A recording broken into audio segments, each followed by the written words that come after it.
C'est une maladie très rare pour un enfant. Nous devons donc nous souvenir spécialement de cet enfant dans la prière ce matin. Ainsi, nous désirons certainement tous faire cela. Les médecins ne savent même pas. Ils lui donnent un nom, mais je pense qu'ils n'ont fait qu'en inventer un pour désigner cela. Ils ne savent pas ce que c'était, mais Christ le sait. Je peux vous dire ce que c'est. C'est un démon. C'est vrai, le diable. Le nom qu'ils désirent lui donner, eh bien, ça les regarde. Mais voilà ce que c'est, voyez-vous, un mauvais esprit. Maintenant, tous ensemble, chantons une fois tous ensemble, crois seulement, tous en chœur maintenant. Crois seulement. Crois seulement. Tout est possible. Crois seulement.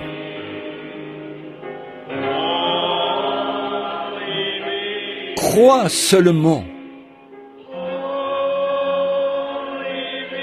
Crois seulement.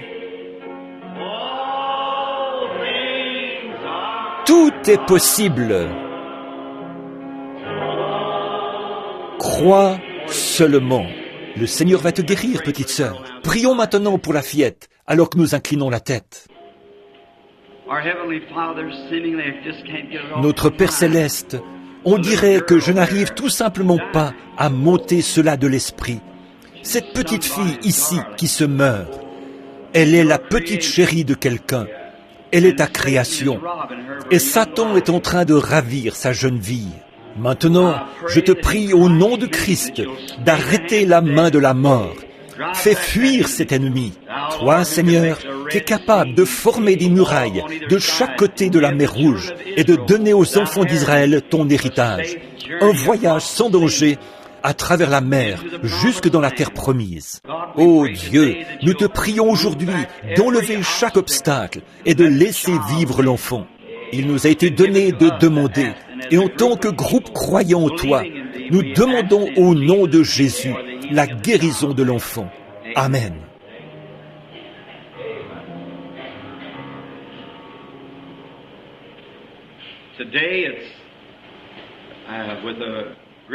Aujourd'hui, c'est avec un cœur reconnaissant que je reviens vers vous au nom du Seigneur Jésus.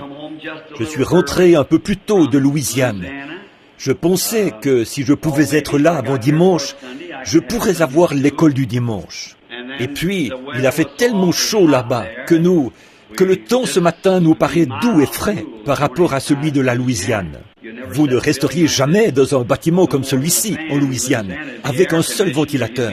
L'air serait climatisé, sinon vous vous évanouiriez. Et ainsi, je suis venu uniquement pour avoir 1 ou 2 jours de repos avant de partir directement pour le nord de la Saskatchewan la semaine prochaine, c'est-à-dire jusqu'à Prince Albert. Les routes ne vont pas plus loin. Il n'y a plus de route pour aller plus au nord. Seuls des Indiens et des Esquimaux habitent ces régions de l'intérieur qui se trouvent plus loin que l'endroit où nous irons cette fois-ci. Ainsi, beaucoup de gens de tous les coins du Canada seront à cette réunion. Certains d'entre eux feront la traversée depuis la côte ouest, dit-on. Et je désire certainement que vous priez pour moi, mes amis, afin que Dieu vienne parmi nous et nous donne une grande et merveilleuse réunion à sa gloire. Voilà environ 4 ou 5 ans que je suis allé au Canada, et j'ai d'excellents amis là-bas, vraiment de très braves gens. Et ainsi, ils sont très fidèles pour aller à l'église. Peu importe le froid qu'il fait, ils s'envelopperont d'une couverture, et sur un traîneau tiré par un cheval, ils parcourront une 50aine de kilomètres pour se rendre à l'église. Ils traverseront à pied des amoncellements de neige et tout le reste, jeunes et vieux. Ils s'assemblent tous, et une famille va chercher l'autre, et ils commencent à marcher. C'est ainsi qu'ils se mettent en route. C'est le sacrifice qu'ils font qui fait qu'ils reçoivent tant de la réunion. Quand il n'y a pas de sacrifice, on ne retire pas grand-chose de la réunion. Il faut vraiment vous y mettre et faire quelque chose qui fait très mal. Voire mettre de côté certaines choses et arrêter votre travail et faire ceci ou cela afin de pouvoir aller à l'église et montrer à Dieu que vous l'aimez. Et lorsque vous faites un sacrifice pour y aller, c'est alors que vous en retirez quelque chose. C'est comme mes enfants. Billy Paul, je pensais que je n'ai rien reçu quand j'étais enfant. Maman avait l'habitude d'acheter peut-être un cornet de bonbons et elle en distribuait 2 ou 3 à chacun. Peut-être que pour Noël, nous recevions une petite trompette en fer blanc ou un petit pistolet à capsule ou autre chose. J'ai vu d'autres enfants avec des petits traîneaux, des bicyclettes, etc., de bons vêtements et des vestes chaudes, et cela me chagrinait tellement. Je disais, si jamais j'ai des enfants, je ferai tout ce que je peux pour eux. Eh bien, j'aurais été d'accord de me priver de nourriture pour acheter quelque chose à mes enfants. Et lorsque je vivais, quand Billy n'était qu'un petit garçon, je lui achetais un petit tricycle et je lui procurais tout. Et Meda essayait tout, jusqu'à sacrifier entre autres ses propres vêtements pour lui procurer quelque chose. Mais vous savez ce que nous avons fini par découvrir? Je lui ai procuré un petit tricycle, et un petit arc et des flèches et tout le reste. Et je l'ai trouvé avec une cuillère ou un bâton au fond du jardin, en train de creuser quelque part. Voyez-vous? J'ai dit, les prochains ne seront pas comme ça. Voyez-vous? Si vous mettez tout dans les mains des gens, ils n'en veulent pas. Ce doit être quelque chose pour lequel on fait un sacrifice. Et le salut est ainsi. C'est un sacrifice complet. Oui, frère Roy, c'est un sacrifice que vous devez faire chaque jour. Quelque chose que vous devez faire pour vous approcher de Dieu. Je sais que c'est un sacrifice pour vous tous ce matin que d'être assis dans ce bâtiment surchauffé. Alors que nous sommes ici, songeons au plus grand sacrifice qui ait jamais été donné à l'homme de faire. Celui-là même que fit Jésus-Christ quand il fut chargé de venir sur terre pour mourir à notre place. Pas seulement ça, mais son âme descendit en enfer. Et il resta 3 jours et 3 nuits. Et le 3e jour, il ressuscita et monta au ciel, s'assit à la droite de Dieu, intercédant pour nous qui confessons son sacrifice expiatoire et sa grâce qui nous ont été offerts. Eh bien, là-bas au nord, là où nous allons, il y aura beaucoup de gens très pauvres, vraiment pauvres, qui seront contraints de vendre une de leurs vaches, 2 ou 3 de leurs brebis ou quelque chose d'autre pour pouvoir venir à la réunion. Le vieil Esquimau apportera probablement certaines de ses peaux dont il avait besoin en fait pour sa famille et les vendra pour venir. Le marchand indien devra faire la même chose. Maintenant, nous pouvons au moins prier pour ces personnes, n'est-ce pas? Et nous prions que Dieu leur donne une grande chose. Maintenant, il fait chaud. Je ne veux pas vous garder longtemps. Et je veux ce matin, juste avant de prier pour les malades, que nous fixions notre attention sur l'Église et sa condition.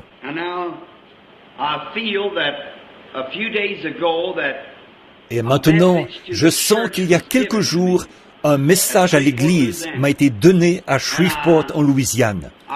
Et je crois que c'est sur la condition de l'Église. Et nous allons nous tenir devant Dieu avec cela ce matin, prier et demander à Dieu de nous aider. Je n'ai pas l'intention de l'aborder de la même façon.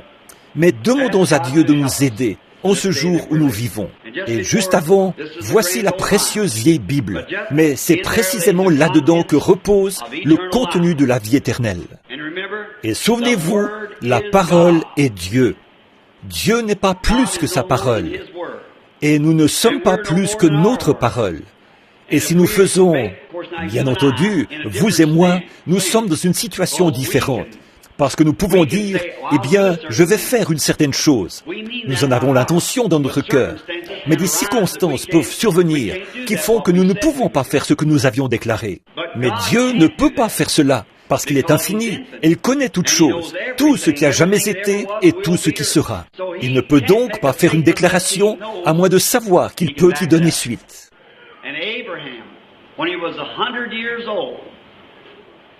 Et lorsqu'il eut 100 ans, Abraham appela les choses qui n'étaient pas comme si elles étaient. Je dis maintenant ceci pour encourager ceux pour lesquels on va prier, les malades. Abraham appela les choses qui n'étaient pas comme si elles étaient, considérant que celui qui avait fait la promesse était capable d'accomplir ou de garder ce qu'il avait promis. Or, lorsque Dieu dit à Abraham, alors qu'il avait 75 ans et que Sarah en avait 65, qu'ils allaient avoir un bébé, eh bien, c'était absolument impossible. Mais il crut cela, attendit le bébé, le considérant comme s'il était là, et cela pendant les 25 ans qui précédèrent sa naissance. Abraham avait 100 ans quand le bébé naquit, et Sarah en avait 90, parce qu'il le crut et appela les choses qui ne sont pas comme si elles étaient. Maintenant, cela s'adresse aux malades et aux affligés qui désirent qu'on prie pour eux. Peu importe ce que sont vos ennuis, que vous soyez, quel que soit le genre de maladie que vous ayez, et quelle qu'en soit la gravité, lorsque vous acceptez Christ, sa parole, alors vous appelez les choses qui sont comme si elles n'étaient pas, si celles-ci s'opposent à la parole de Dieu. Or, Dieu a dit, la prière de la foi sauvera le malade. Eh bien, si Dieu a dit cela, la question est réglée. Alors, pensons, espérons, agissons comme si c'était déjà accompli. C'est déjà terminé quand nous l'acceptons. Il en est de même du salut. Nous le croyons, nous l'acceptons, nous le croyons dans nos cœurs. Nous nous approchons de Dieu et acceptons Christ comme notre sauveur personnel. Nous l'acceptons.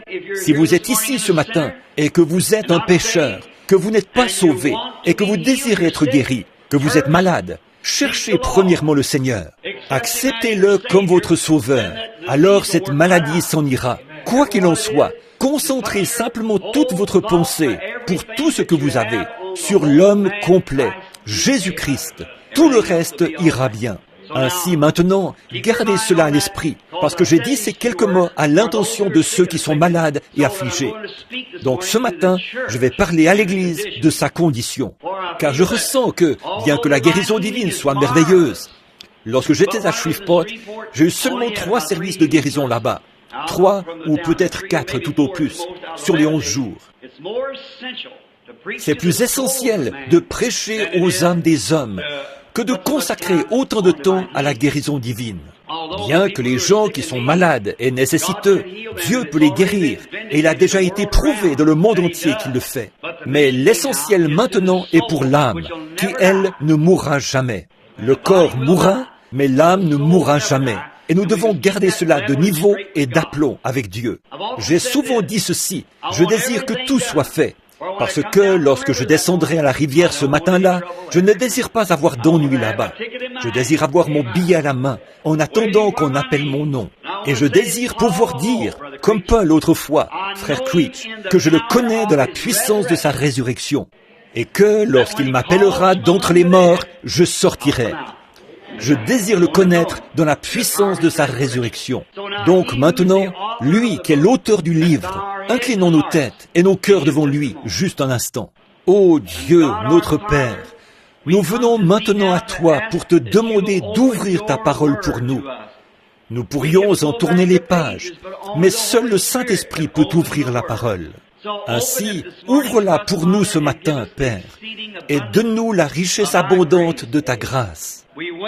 Nous nous attendons à toi, et puisse le Saint-Esprit entrer dans la parole, et à travers des lèvres humaines, la donner aux cœurs humains. Et puisse-t-il la prendre et la placer dans chaque cœur exactement selon nos besoins.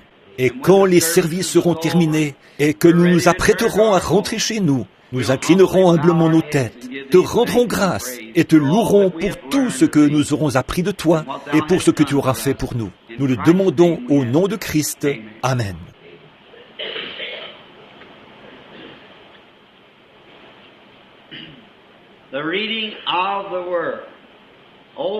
Comme lecture de la parole, prenez dans Jean au chapitre 1, vous qui avez des Bibles et qui aimeriez le lire avec moi ou l'inscrire comme texte. Et nous allons lire le texte de la parole et ensuite nous prierons afin que le Saint-Esprit nous donne le contexte de la parole. Nous pouvons la lire. Nous qui sommes capables de lire, nous pouvons la lire. Mais Dieu seul peut nous apporter le contexte. Le texte peut être lu parce que c'est sa parole, mais le contexte doit être donné par Dieu. Donc, dans Jean au chapitre 1, commençons au 28e verset et lisons jusqu'au 32e compris. Ces choses arrivèrent au-delà du Jourdain où Jean baptisait.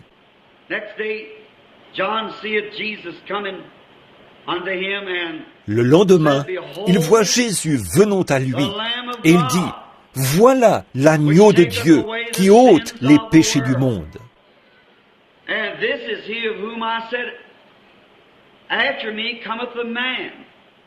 C'est de celui-ci que moi, je disais, après moi vient un homme qui prend place avant moi, car il était avant moi.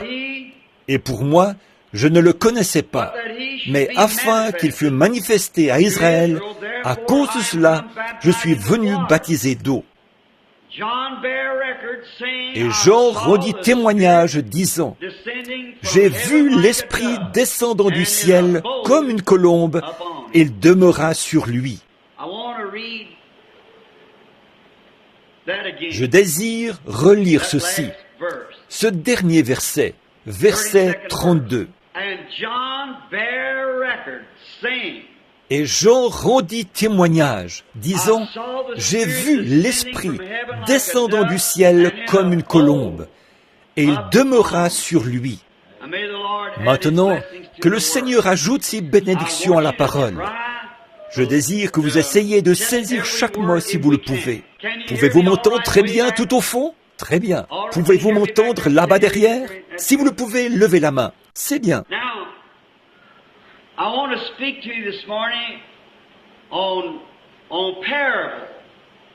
Ce matin, je désire vous parler en parabole, de telle façon que même la personne la plus irreligieuse qui se trouverait ici soit capable de comprendre. Nous venons à l'Église pour nous améliorer. Nous venons pour faire de nous-mêmes de meilleures personnes, de meilleurs chrétiens, de meilleurs citoyens, de meilleurs pères, de meilleures mères, de meilleurs voisins. Nous venons parce que Christ nous a dit que si nous venions et demandions quoi que ce soit en son nom, là où nous sommes assemblés à 2 ou 3, il serait avec nous et nous l'accorderait. Ainsi, qu'y aurait-il de plus ou de mieux pour nous aujourd'hui que de savoir que nous sommes venus à l'Église pour devenir meilleurs, pour élargir notre entendement? Et combien pourraient dire, c'est la raison pour laquelle je suis ici? Voyons un peu. Je désire une meilleure compréhension. Et nous ne pouvons pas avoir une meilleure compréhension à moins que cela. Et si nous désirons comprendre Dieu, cela doit sortir de la parole de Dieu.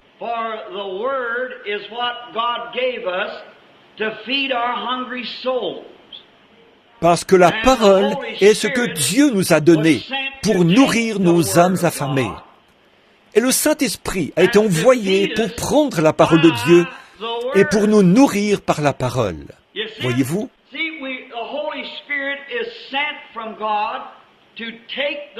Le Saint-Esprit est envoyé de Dieu pour prendre la parole de Dieu et nous la donner selon notre besoin. Eh bien, je suis si heureux que Dieu ait pourvu de cette façon, pas vous, qu'il nous nourrirait. Nous sommes les brebis de son pâturage. Nous allons parler de cela dans quelques instants. Les brebis. Et nous sommes l'être train de Dieu. Et lorsqu'il peut avoir le contrôle total de nous, il peut nous conduire et nous guider.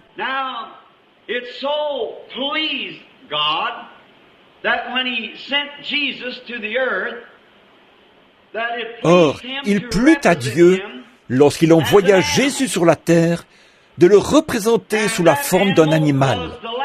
Et cet animal était l'agneau.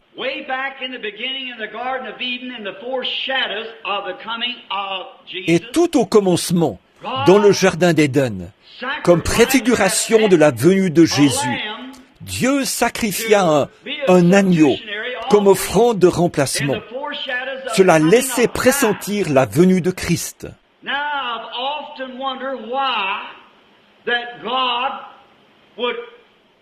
Je me suis souvent demandé pourquoi Dieu typifia Christ par un animal, par une bête.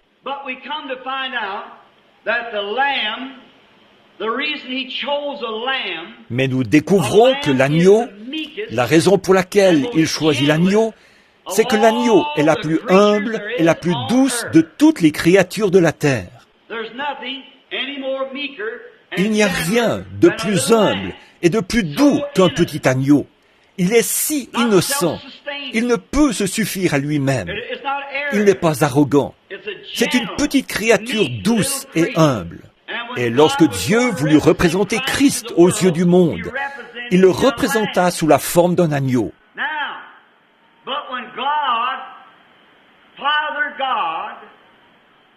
Mais lorsque Dieu le Père, Jéhovah, voulut se représenter lui-même depuis les cieux, il fut représenté sous la forme du plus doux et du plus humble de tous les oiseaux du ciel, la colombe. Il n'y a pas d'oiseau plus doux que la colombe. J'ai fait toute une étude sur la vie des oiseaux et sur la faune sauvage. Et parmi tous les oiseaux qui peuvent voler dans le ciel, la colombe est un oiseau très singulier. La colombe est une amoureuse. Une colombe est douce et une colombe n'a pas de bile. C'est le seul oiseau de toute l'espèce volatile qui n'ait pas de bile. C'est pourquoi vous ne voyez jamais une colombe ailleurs que là où se trouve du grain et de la semence. Or, dans l'arche, il y avait une colombe. Et la colombe est représentée dans bien des endroits de la Bible comme étant le symbole du Saint-Esprit. Et l'agneau est aussi représenté dans bien des endroits de la Bible comme étant Christ, de l'Apocalypse à la Genèse. Et c'est pareil pour la colombe. Dans le livre de la Genèse, la colombe était dans l'arche, juchée sur le perchoir avec tout le reste des oiseaux. Et l'un d'entre eux était une corneille, un corbeau. Et le corbeau est l'un des plus vilains oiseaux qui existent. Le corbeau et le geai, je pense, sont à peu près les plus vilains oiseaux que nous puissions trouver. Le corbeau est un oiseau qui vit très longtemps. On prétend qu'il vit parfois jusqu'à 200 ou 300 ans, tandis que le perroquet vit encore plus longtemps. Mais la colombe est un animal, ou plutôt un oiseau, qui n'a pas de bile. Or, le corbeau pourrait se tenir ici et manger de la charogne. Vous ne verrez jamais la colombe autour de cette charogne. Elle ne peut pas le supporter. Cette puanteur dans ses narines, elle ne pourrait pas la supporter. Cela la rendrait malade. Elles ne peuvent tout simplement pas supporter quelque chose d'avarié ou en décomposition. Elles ne peuvent pas supporter cela. Elles ne pourraient donc pas le manger. Si cette colombe en mangeait, cela la tuerait immédiatement. Car ce qui digère la nourriture, c'est l'apport de bile dans l'estomac. Et dans ce cas, l'absence de bile tuerait la colombe. Par conséquent, vous trouverez toujours la colombe dans un endroit où se trouve quelque chose de propre et de sain. Le corbeau est différent. Remarquez simplement comme le corbeau est un type de l'hypocrite. Le corbeau peut se poser sur une charogne et en manger autant qu'il le désire, puis s'envoler vers les champs et manger aussi du blé. Mais la colombe ne peut pas manger du blé et ensuite aller se poser sur une charogne. Ainsi, un hypocrite, un homme peut être un hypocrite et aussi bien manger des choses spirituelles, de bonnes choses, que des mauvaises. Mais un véritable chrétien, né de nouveau, ne peut pas tolérer les choses qui sont fausses et ne peut manger que de bonnes choses. Remarquez cela. Lorsque vous voyez un individu qui peut aller danser, sortir et boire et vivre dans le péché, puis revenir à l'église et peut-être crier tout autant que les saints, qu'est-il? Un charognard. Il peut manger aussi bien des choses pourries que de bonnes choses. Mais le véritable chrétien ne peut plus tolérer ces choses, parce qu'il est passé de la mort à la vie. Et immédiatement, cela le condamnerait tellement, juste d'y penser, qu'il détournerait le visage et s'en éloignerait. Oh, quelle image! Donc, l'agneau est un petit animal très doux. Il ne peut pas s'aider lui-même. Il ne peut pas compter sur lui-même, parce qu'il ne peut pas s'aider lui-même. Tenez, il y a quelque temps, quand je faisais encore des patrouilles, en traversant un pâturage, j'ai trouvé un petit agneau que tous les autres, pour une raison quelconque, avaient laissé en plan. Et il était pris dans un amas de fils de fer barbelés. Et ce pauvre petit animal était couché là, saignant et bêlant. Je me suis approché et j'ai aperçu au loin, à peu près à 800 mètres, tout un troupeau de moutons. Or, s'il était resté là ainsi, et que nous ne l'ayons pas retiré de là, les corbeaux seraient bientôt venus et lui auraient piqué les yeux. Mais j'ai libéré le petit animal et l'ai pris dans mes bras. Il n'a jamais refusé. Il est resté très tranquille. Je l'ai pris dans mes bras. C'était peut-être la première fois qu'un être humain le touchait, mais il était gentil. Il était d'accord qu'on le conduise. Il était d'accord qu'on l'aide. J'espère que vous saisissez. Il était d'accord de ne pas essayer de résister, de ruer ou de mordre. Les agneaux ne ruent pas. Ils ne mordent pas. Ils s'humilient simplement. Et ce petit animal, je l'ai pris, puis l'ai remis avec le reste des brebis. Et quelques minutes plus tard, sa maman le retrouvait. Comme il était heureux. Oh, combien cela typifie l'agneau de Dieu. Vous connaissez l'endroit où l'on tue les moutons? Vous savez qui les mène jusqu'au billon? C'est le bouc. Le bouc conduira les moutons jusqu'au bout du couloir, à l'abattoir. Et juste comme ils arrivent là, alors il sautera de côté. Mais oh, on dit que lorsqu'on veut tuer le bouc, celui-ci se débat violemment. Voyez-vous? Et c'est ainsi que le diable agit. Il essaie de conduire les enfants de Dieu dans le plus vil, mais quand vient pour lui le temps de mourir, il se débat alors violemment. C'est ainsi que fait le diable. Et c'est ainsi parfois qu'une fille chic ou qu'un jeune galopin avec un paquet de cigarettes ou une bouteille de whisky détournera une jeune fille qui est un agneau, la petite pouliche de quelqu'un, et l'amènera dans le mal. Oh, ça va, il n'y a rien dans toutes ces histoires de sainte nitouche concernant l'Église. Mais laissez une fois la mort frapper ce garçon-là. Vous l'entendrez crier et vociférer dans toute la région. Et c'est ainsi qu'agit le diable. Mais un agneau est si doux qu'il peut être conduit. Et c'est la raison pour laquelle Dieu a représenté Christ comme l'agneau et qu'il s'est représenté lui-même comme la colombe.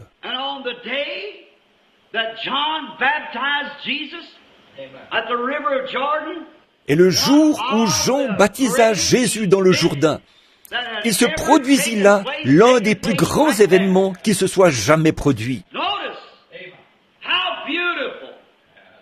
Remarquez comme c'est beau, l'agneau, le plus doux de toutes les créatures de la terre, et la colombe, le plus doux de tous les oiseaux du ciel. Or, c'est là le seul moyen par lequel ils aient jamais pu être unis. C'est la seule manière permettant à la colombe de venir sur l'agneau.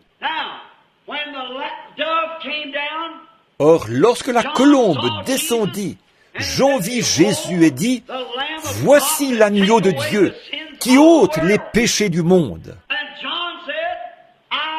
Et Jean dit, « Et je rends témoignage, voyant l'Esprit de Dieu comme une colombe, descendre et demeurer sur lui. » Alléluia! Vous y êtes! La colombe et l'agneau unis ensemble. C'est à ce moment que Dieu et l'homme devinrent un. C'est à ce moment que les cieux et la terre s'étreignirent. Alléluia! C'est à ce moment-là que Dieu fut fait chair. C'est à ce moment que Dieu descendit, venant de la forme de l'Esprit, fut fait homme et demeura parmi nous. C'est à ce moment que toutes les éternités s'étreignirent.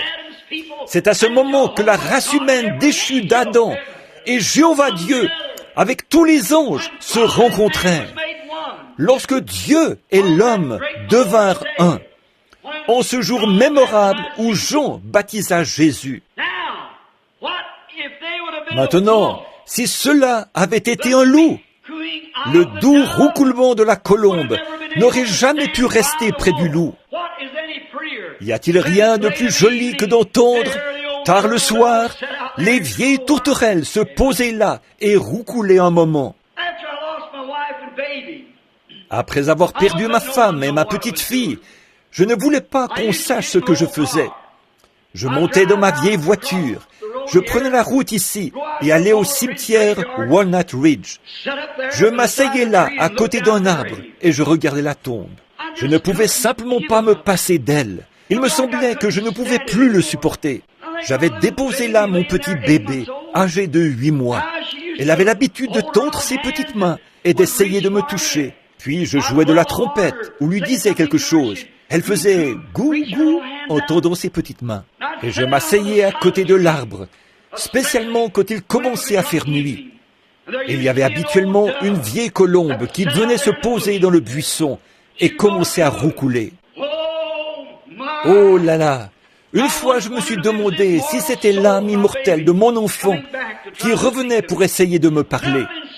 Il n'y a rien de plus doux que ce roucoulement de la colombe. Comme elle est affectueuse, elle apporte des nouvelles, et comme elle essaye de faire la paix. Je me lève tôt le matin, je vais dans les bosquets près d'où j'habite. Comme c'est paisible d'entendre ces colombes perchées dans un grand arbre, échangeant des roucoulements. L'autre jour, lorsque j'étais chez Frère Cox, il y avait une maman colombe avec 2 petits bébés. Ils étaient posés sur le toit du bâtiment afin que les chats ne puissent pas les attraper. Et la maman colombe les nourrissait. Ensuite, elle descendait, les prenait et les faisait monter dans l'arbre. Alors ils se tenaient là, leurs cous entrelacés, et ils roucoulaient, et se faisaient la cour toute la journée. 2 gentils petits bébés colombes. Et je pensais combien Dieu, la colombe est un animal si affectueux. Et la colombe, Dieu, qui désire témoigner son amour à ses créatures humaines. Dieu désire être aimé. Dieu désire vous aimer. Car Dieu a tant aimé le monde qu'il a donné son Fils unique, afin que quiconque croit en lui ne périsse point, mais qu'il ait la vie éternelle. Béni soit le Seigneur.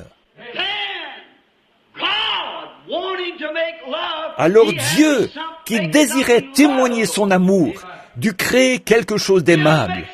Il dut créer quelque chose de doux comme lui-même. Il dut créer quelque chose qui pouvait être aimé. Il dut créer quelque chose qui soit selon sa propre nature. Vous ne pourriez pas aimer quelque chose qui ne soit pas de votre propre nature. L'amour doit s'unir à l'amour. Un mari et sa femme doivent s'aimer l'un l'autre si jamais ils veulent surmonter leurs difficultés. Les membres d'une famille doivent s'aimer les uns les autres si jamais ils veulent surmonter leurs difficultés. Quelque chose à aimer. Vous cherchez partout, essayant de trouver une jeune fille que vous puissiez aimer et qui deviendra votre femme. Elle cherche partout, essayant de trouver un mari qu'elle puisse aimer. Dieu cherche, essayant de trouver une âme qu'il puisse aimer. Ainsi, il s'est représenté lui-même ici sur terre, comme une douce colombe et un doux agneau. Mais si cet agneau avait pris un instant la nature d'un loup qui hurle, cette colombe se serait envolée immédiatement. Elle se serait enfuie.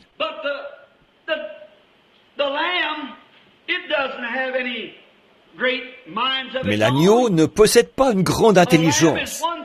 L'agneau est un animal qui, une fois égaré, est désespérément égaré. Une brebis ne peut pas retrouver son chemin. C'est la raison pour laquelle le bouc l'a conduit à sa mort. Ainsi, une brebis égarée ne peut pas retrouver son chemin. C'est la raison pour laquelle Dieu nous compare à des brebis. Lorsque nous sommes perdus, nous sommes perdus. Il n'y a pas moyen pour nous de nous retrouver. Le seul moyen qu'il y a, c'est de nous soumettre au berger du troupeau et le laisser nous conduire. Maintenant, je remarque cet agneau et cette brebis ensemble, que l'agneau et la colombe ensemble plutôt. Ils faisaient un. Ensuite, observez comment la colombe conduisit l'agneau le Fils de Dieu. Comme il était doux, sachant qu'il allait à l'abattoir. Comme il était doux, sans jamais rien faire de lui-même. N'essayons pas de se suffire à lui-même. Il dit, je ne fais rien avant que le Père me le montre premièrement. Et le Père demeure en moi. Il y a autre chose qui caractérise l'agneau. L'agneau consent volontiers à renoncer à ses droits. Or, Dieu désire que nous soyons des agneaux. Mais si souvent, nous ne voulons pas renoncer à nos droits, abandonner nos droits. Il y en a tant parmi vous qui disent, eh bien, j'ai des droits, frère Branham. C'est vrai. Mais êtes-vous prêt à renoncer à vos droits? Êtes-vous d'accord d'abandonner vos droits afin que Dieu puisse vous conduire? C'est ce qui arrive avec nos églises aujourd'hui, dans leur grande majorité. Alors que la douceur de l'agneau de Dieu, nous sommes censés être des agneaux, mais nous sommes devenus tout sauf des agneaux. Et c'est pour cette raison qu'aussitôt que nous prenons cette attitude, la colombe du Saint-Esprit prend son envol et s'en va. Si l'agneau de Dieu s'était mis à hurler comme un loup, ou avait fait quoi que ce soit de contraire à ce que la douce colombe lui aurait permis de faire, la colombe aurait pris son envol. Elle serait partie en l'espace d'une minute. Et c'est la raison pour laquelle, aujourd'hui, nous nous demandons ce qui se passe avec l'Église pentecôtiste. C'est que nous avons pris une nature différente. Nous avons pris cette nature qui dit, nous réclamons nos droits. Nous allons faire ce que nous savons être juste. Et nous devenons arrogants. Nous devenons hostiles. Nous devenons indifférents. Nous laissons entrer la colère. Nous laissons entrer l'égoïsme. Un agneau, lorsque vient le temps, la laine qu'il a est à lui. Il y a droit. Sa laine lui appartient. Mais on prend cet agneau, on le met sur le billot et on lui attache les pattes. Il ne rue jamais. Il ne fait pas d'histoire. Vous lui retirez tout simplement ses droits parce que c'est un agneau. Il ne peut rien faire d'autre parce que c'est sa nature. Mais mettez-vous une fois en travers du chemin d'un chrétien. Vous découvrirez si c'est un agneau ou un bouc. Vous saurez ce qu'il est. Contrariez-le une fois. Et c'est la raison pour laquelle aujourd'hui, nos églises sont dans la condition où elles sont. Nous nous sommes appelés agneaux de Dieu. Les femmes et les hommes, ensemble, ont commencé à agir n'importe comment, sauf comme des agneaux de Dieu. Regardez-les dans la rue, avec leurs cheveux coupés courts, remplis de frisettes. Et il y a seulement quelques années, vous n'auriez pas pu leur faire cela, même en les payant. Et alors, vous vous demandez pourquoi l'Église est dans une telle condition. C'est que vous avez pris la nature d'un loup ou d'un bouc, au lieu de garder l'humble douceur. Et vous dites, c'est mon privilège, frère Branham. Je sais que c'est votre privilège. Les coiffeurs coupent les cheveux. Et aussi longtemps que les coiffeurs couperont les cheveux, n'ai-je pas le droit? C'est juste. C'est votre privilège américain. Mais êtes-vous prête à l'abandonner pour être un agneau? Êtes-vous prête à vous soumettre? Et vous, les femmes, il n'y a pas longtemps, vous descendiez la rue. C'est ridicule de voir la façon dont les femmes s'habillent aujourd'hui. Et je ne parle pas des presbytériennes et des méthodistes. Je parle de vous, femmes de la sainteté. Vous descendez la rue et c'est... J'ai une petite croix suspendue à l'avant de ma voiture. Et quelqu'un m'a dit, Billy, tu sais que c'est un emblème catholique? J'ai dit, quand les catholiques ont-ils pris une option sur la croix? Jamais. Ce n'est pas un emblème de la foi catholique. C'est l'emblème de la foi chrétienne. La foi catholique est un petit saint mort, une Marie ou un certain mort qu'ils adorent. Nous n'adorons pas les morts. Nous n'adorons pas Sainte Cécile et tous ces différents saints. C'est du catholicisme, lequel est une forme élevée de spiritisme. Mais la croix représente celui qui mourut et ressuscita. Et j'ai dit, je la garde là, devant moi, quand je regarde dans la rue. Il y a 25 ou 30 ans, lorsque j'étais presque aveugle, j'ai promis à Dieu que, s'il guérissait mes yeux, je regarderais ce qui est correct. Et j'ai dit, partout où vous regardez, il y a tant d'impiété. Des femmes à moitié vêtues et des femmes nues, étendues sur leur pelouse. Alors, je regarde la croix au lieu de regarder cela. Et je me souviens de ce que Christ a fait pour moi. Et je détourne la tête des choses qui sont du diable. Alléluia! Et ne dites pas que ces gens sont des presbytériens ou des catholiques. Ce sont des pentecôtistes. Amen. Vous dites, j'en ai le droit, frère Branham. C'est juste. Mais si vous étiez un agneau, vous abandonneriez vos droits. Et lorsque vous agissez ainsi, le Saint-Esprit, ces 12 colombes, s'envolent aussitôt. Elle ne se couvrira pas de honte avec vous. Non, non. Ne pensez jamais que vous allez pouvoir agir ainsi et garder le Saint-Esprit. Vous ne le pouvez pas. C'est ce que dit la Bible. Vous devez abandonner vos... Eh bien, dites-vous, le reste des femmes le fait bien. Et vous les hommes, vous pauvres mollusques, vous espèces de poules mouillées, qui laissez vos femmes faire une chose pareille. Cela montre de quoi vous êtes fait. C'est la raison pour laquelle vous n'avez pas le Saint-Esprit comme vous affirmez l'avoir. Sinon, vous auriez assez de cran pour la faire agir comme une dame, en tout cas aussi longtemps qu'elle vivra avec vous. Amen. Cela semble démodé et tranchant, mais c'est de ça que l'Église a besoin aujourd'hui. Un lavage du Saint-Esprit à l'ancienne mode. Elle a besoin d'être étendue, séchée et repassée par le Saint-Esprit. Certainement. Regardez dans quelles conditions le monde s'est enfoncé. Comment ils sortent dans la rue et font toutes ces choses. Comment vous collez votre nez contre la télévision le mercredi soir au lieu d'aller à l'église. Comment vous... Eh bien, il n'y a pas un enfant dans le pays qui ne connaisse bien David Crockett. Et ce vilain mensonge qui dit qu'à l'âge de 3 ans, il tua un ours. Vous savez que c'est un mensonge, mais vous laissez vos enfants se remplir la tête de toutes ces choses. Alors qu'il n'y en a pas 1% qui connaissent quelque chose à propos de Jésus-Christ. C'est parce que ce monde est devenu si pollué. Cette nation est si ridicule et si éloignée de Dieu. Elle a rejeté le Saint-Esprit. Oh, dites-vous, je vais à l'église et je crie. Il se peut que vous le fassiez, mais tant que ce doux agneau de Dieu ne sera pas installé dans votre cœur et ne vous aura pas fait mettre votre vie en ordre et agir comme une personne différente, cela ne vous servira à rien d'imiter le christianisme. Vous devez le posséder. Amen. Il n'y a pas longtemps, je suis entré dans une maison ici pour rendre visite à un malade. Et une dame était assise là, et une espèce de petit Oswald entra, le chapeau de travers sur la tête, et s'écria « Maman, le dîner est-il prêt ?» Elle dit « Chérie, nous n'avons pas eu le temps ce matin de préparer du dîner. » Mais, ajouta-t-elle, « Je suis en train de te faire un sandwich. Il y a là des oranges. » Il s'avança et prit une orange, la regarda, puis, après en avoir pris une bouchée, il la jeta contre le mur de toutes ses forces. Le jus coula sur le mur. Il dit « Si c'est tout ce que tu as dans cette maison, alors je m'en vais. » Comme ça.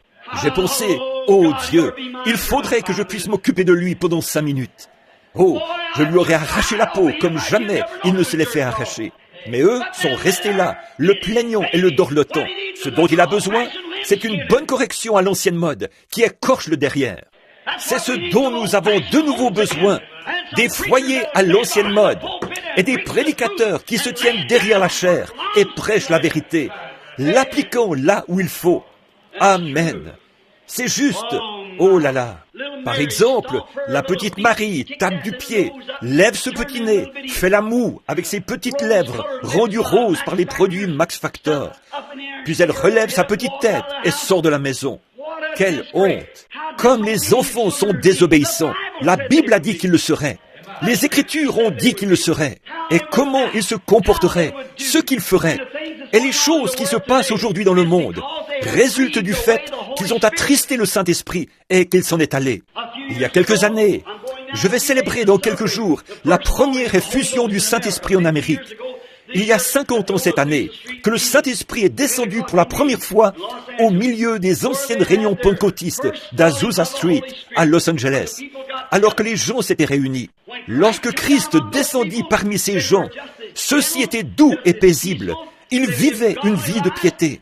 Ils vivaient une vie de sacrifice. Ils étaient prêts à se soumettre. Ils étaient prêts à se laisser conduire par le Saint-Esprit. Ils ne se souciaient pas de ce que disaient les gens. Par exemple, qu'ils étaient vieux jeux, qu'ils étaient fous, et quoi encore. Ils étaient prêts à se laisser conduire par le Saint-Esprit.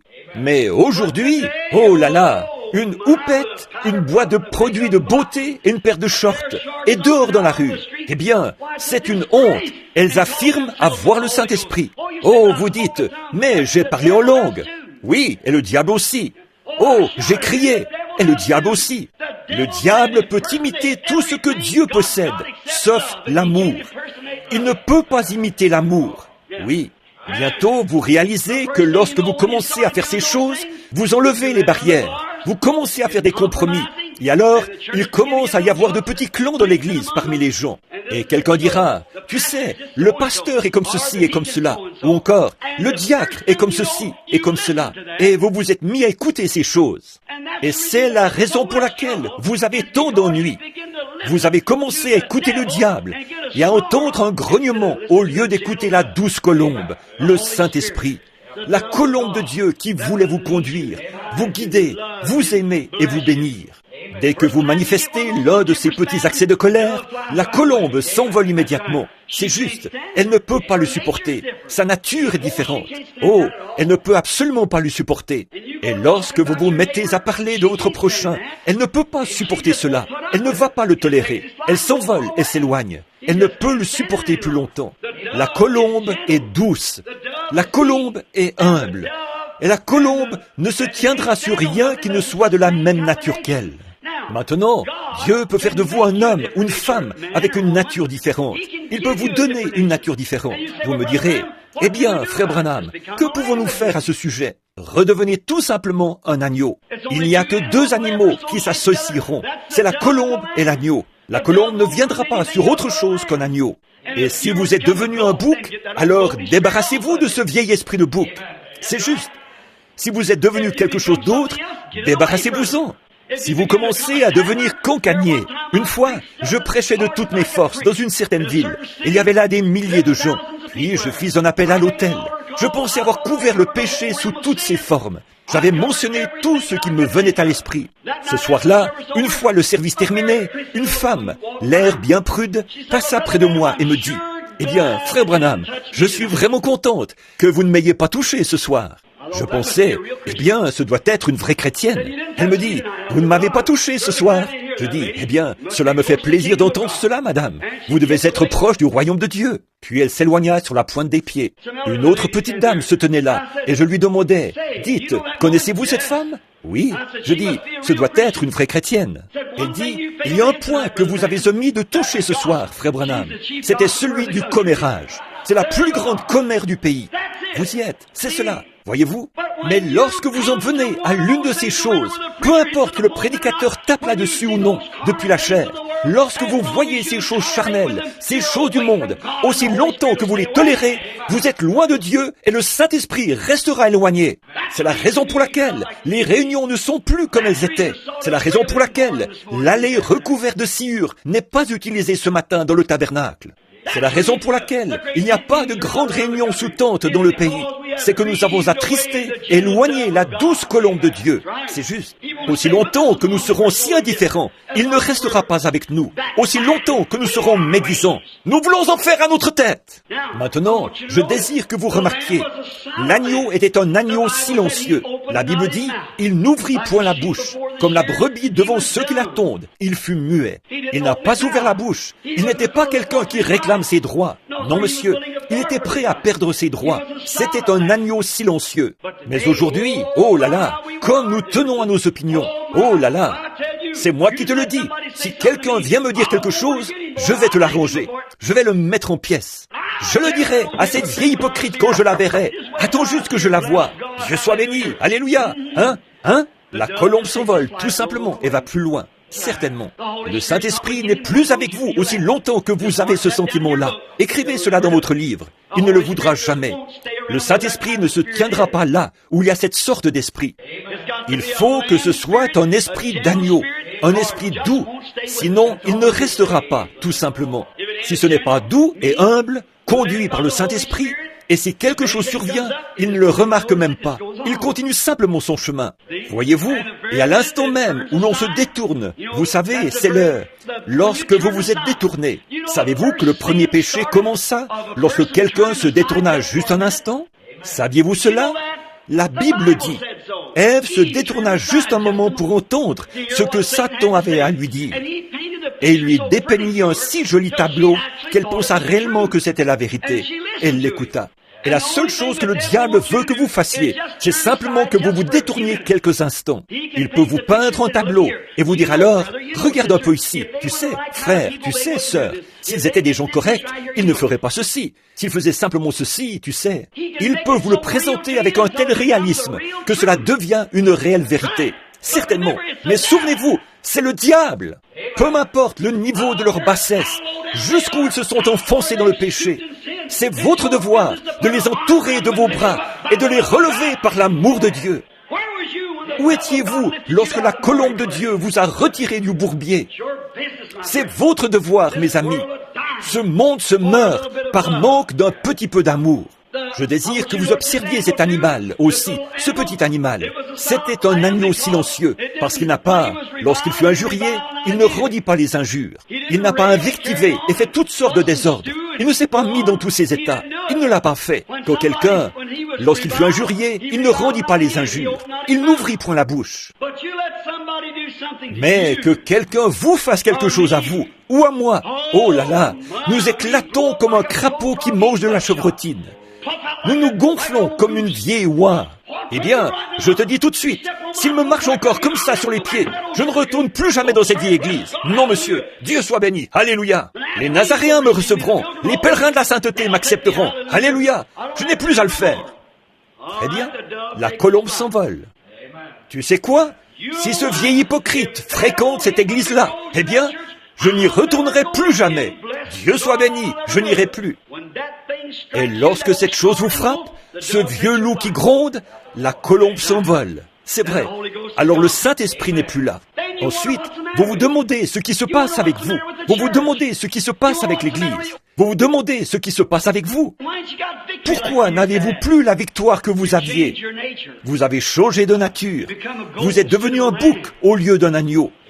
Vous êtes devenu autre chose qu'un agneau. Vous devez recevoir ce véritable esprit de douceur. Que le Saint-Esprit me conduise n'importe où.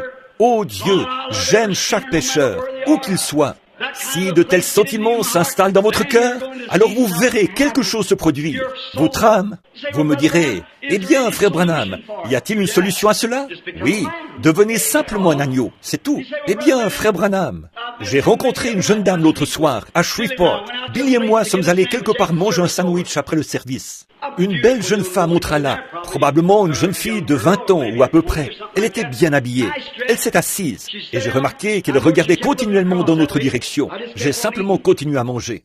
Quelques instants plus tard, une dame est entrée. Elle a dit « Bonsoir » en s'adressant à elle. Et je sais que cette dame était sœur Davis, de là-bas. Elle, ainsi qu'une autre dame du Life Tabernacle. Je les connais bien. Elle est venue vers moi, m'a parlé un peu et a continué son chemin. Alors, la jeune dame qui était assise en face de nous a dit « Frère Branham, c'était un beau message ce soir. » J'ai dit « Bonsoir, sœur. Merci beaucoup. » J'ai ajouté « Êtes-vous membre du Life Tabernacle ?» Elle a répondu « Oui. » Vous savez, frère Branham, dit-elle, j'aurais pu chanter dans la chorale, mais ils ont une certaine restriction là-bas. Elle a ajouté « Oh, j'ai fait tant d'années de chant et tout. J'ai chanté des solos et certaines choses.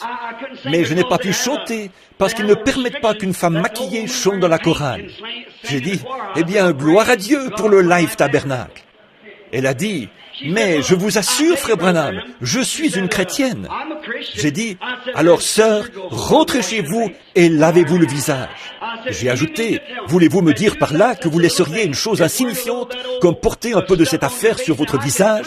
Maintenant, je peux vous prouver que cela vient du diable. Je peux vous prouver qu'il n'y a rien dans... À l'origine, c'était païen. Et tant que vous en portez, c'est une marque de paganisme.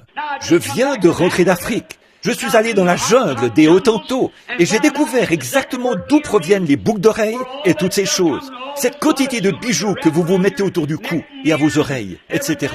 J'ai découvert d'où cela provient. Cela vient des païens. Et la Bible ne veut pas qu'un chrétien soit un païen. Et vous ne voulez pas. Je ne dis pas que vous êtes païen parce que vous le faites, mais vous en donnez l'apparence. C'est parce que votre pasteur ne vous a pas dit la vérité. La Bible le dit. Et maintenant, vous dites, frère Branham, je trouve que si je porte les cheveux courts, cela me donne de la fraîcheur. C'est vrai, mais si vous portiez les cheveux longs, cela vous donnerait encore davantage de fraîcheur. Vous pourriez les enrouler et ainsi dégager complètement votre nuque. Et cela serait correct. Eh bien, vous savez ce que la Bible dit? Qu'un homme a le droit de répudier sa femme et de divorcer d'elle si elle se coupe les cheveux. Si elle se coupe les cheveux, cela montre qu'elle lui est infidèle.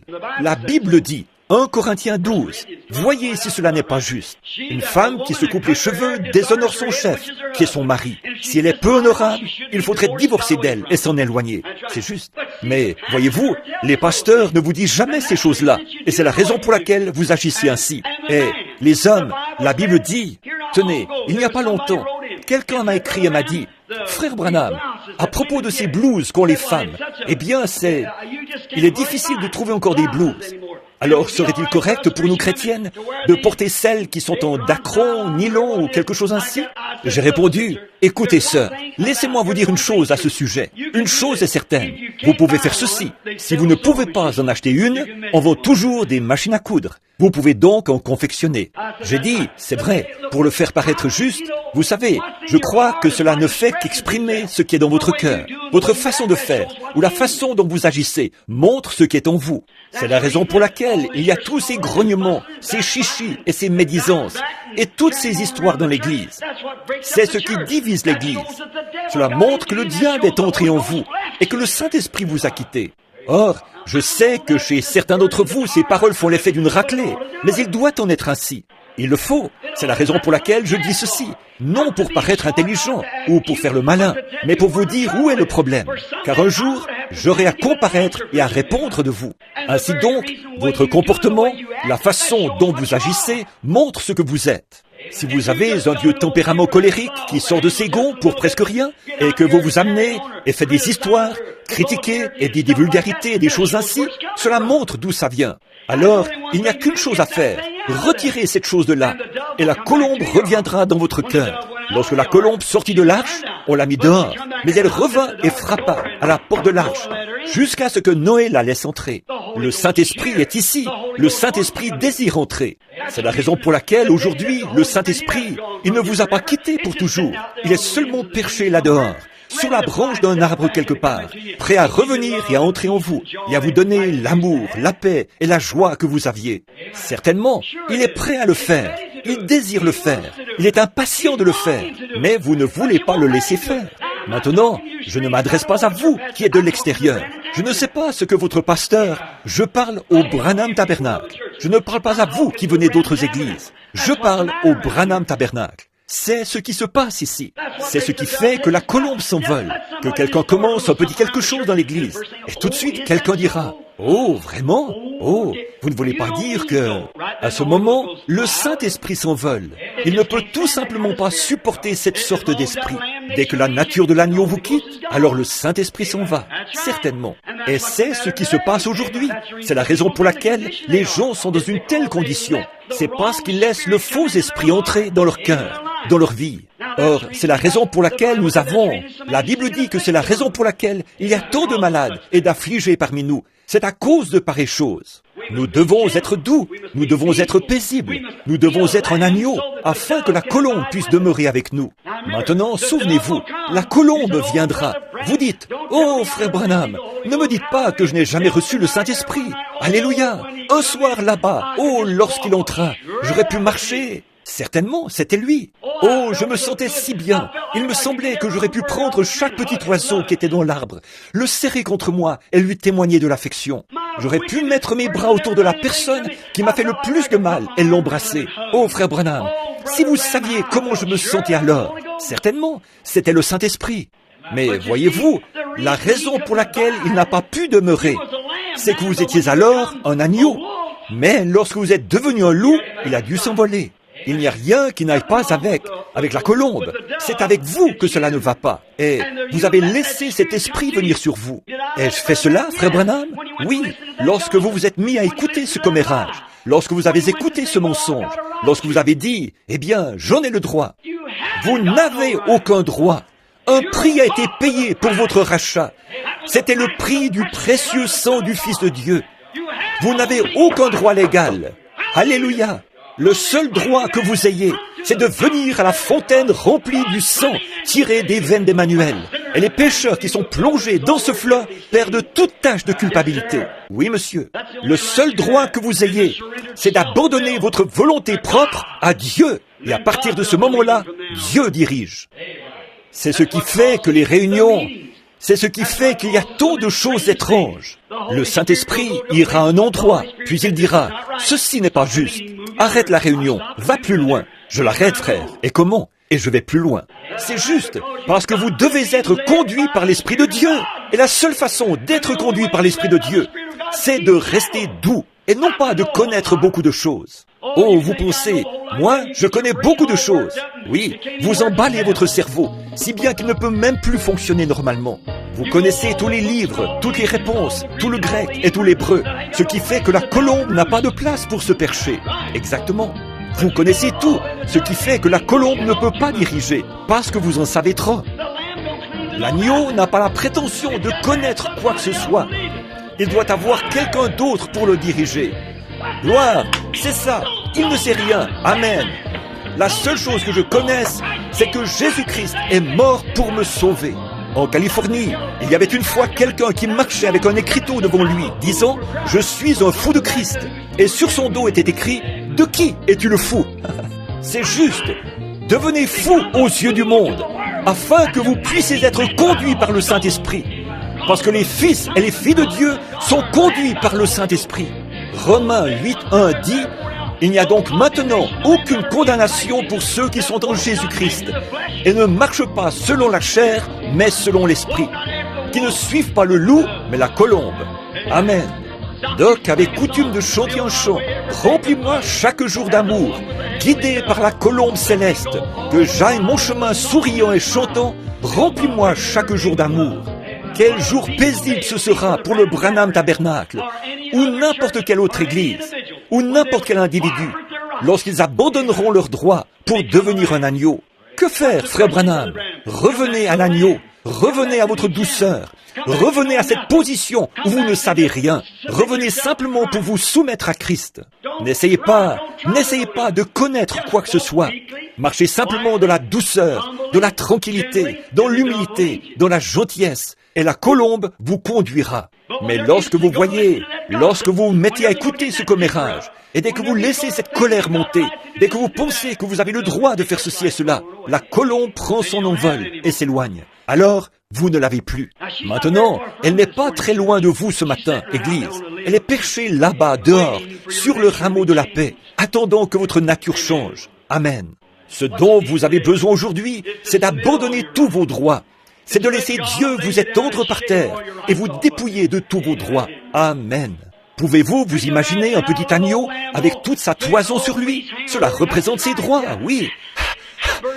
Il souffre de la chaleur. On l'étend alors sur le banc du tondeur. Ils savent ce qu'il y a de meilleur pour lui. Ils lui retirent tous ses droits et le tondent complètement. Il a bien moins chaud maintenant et il se sent léger pour courir. Oh là là, il est heureux et gambade. Il s'amuse bien. Oui, monsieur.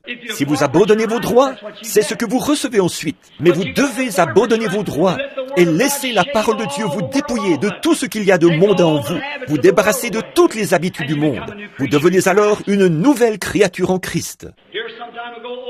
Il y a quelque temps, en Afrique, je parlais à un vieux saint.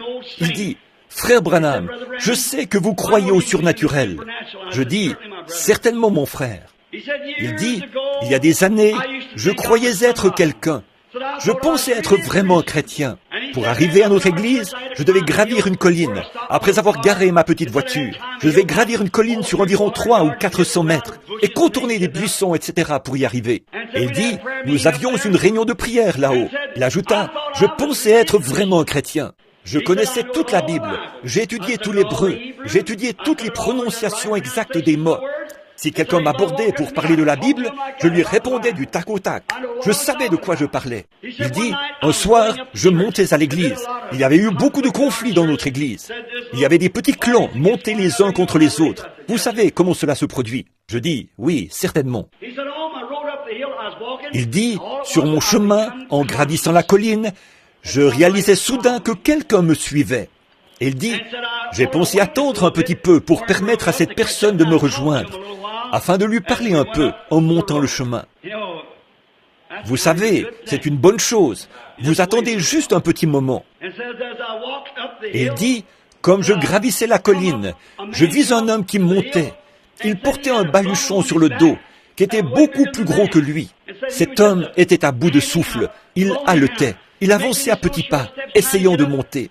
Et je lui dis, mon ami, puis-je vous aider à porter cette charge jusque sur la colline? Il répondit, non, c'est à moi de la porter.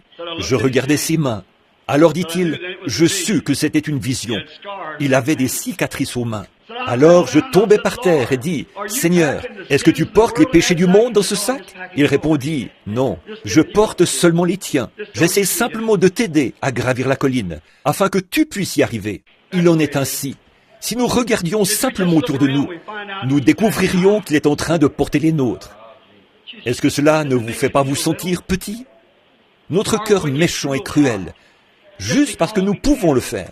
Il y a un certain temps, j'étais à la chasse. Comme vous le savez, j'aime chasser. Et il y avait un individu cruel dans cette région. C'était un type méchant. Il avait l'habitude de se moquer de moi, parce que je ne voulais pas tirer des biches et des faons. Je lui disais, c'est brutal. Pourquoi ne veux-tu pas être un chasseur vraiment loyal et tirer plutôt sur les vieux mâles et les animaux qui sont vieux et prêts à mourir? Dieu nous les a donnés. Laisse ces jeunes mères et ces petits. Il disait, « Ah, prédicateur, tu es une poule mouillée !» Il me répétait cela sans cesse. Je disais, « Maintenant, regarde, si j'avais faim et que je désire un de ces faons, je crois que Dieu me laisserait l'avoir. Mais tirer sur lui juste pour faire le malin, eh bien, il en remplissait tout un chariot.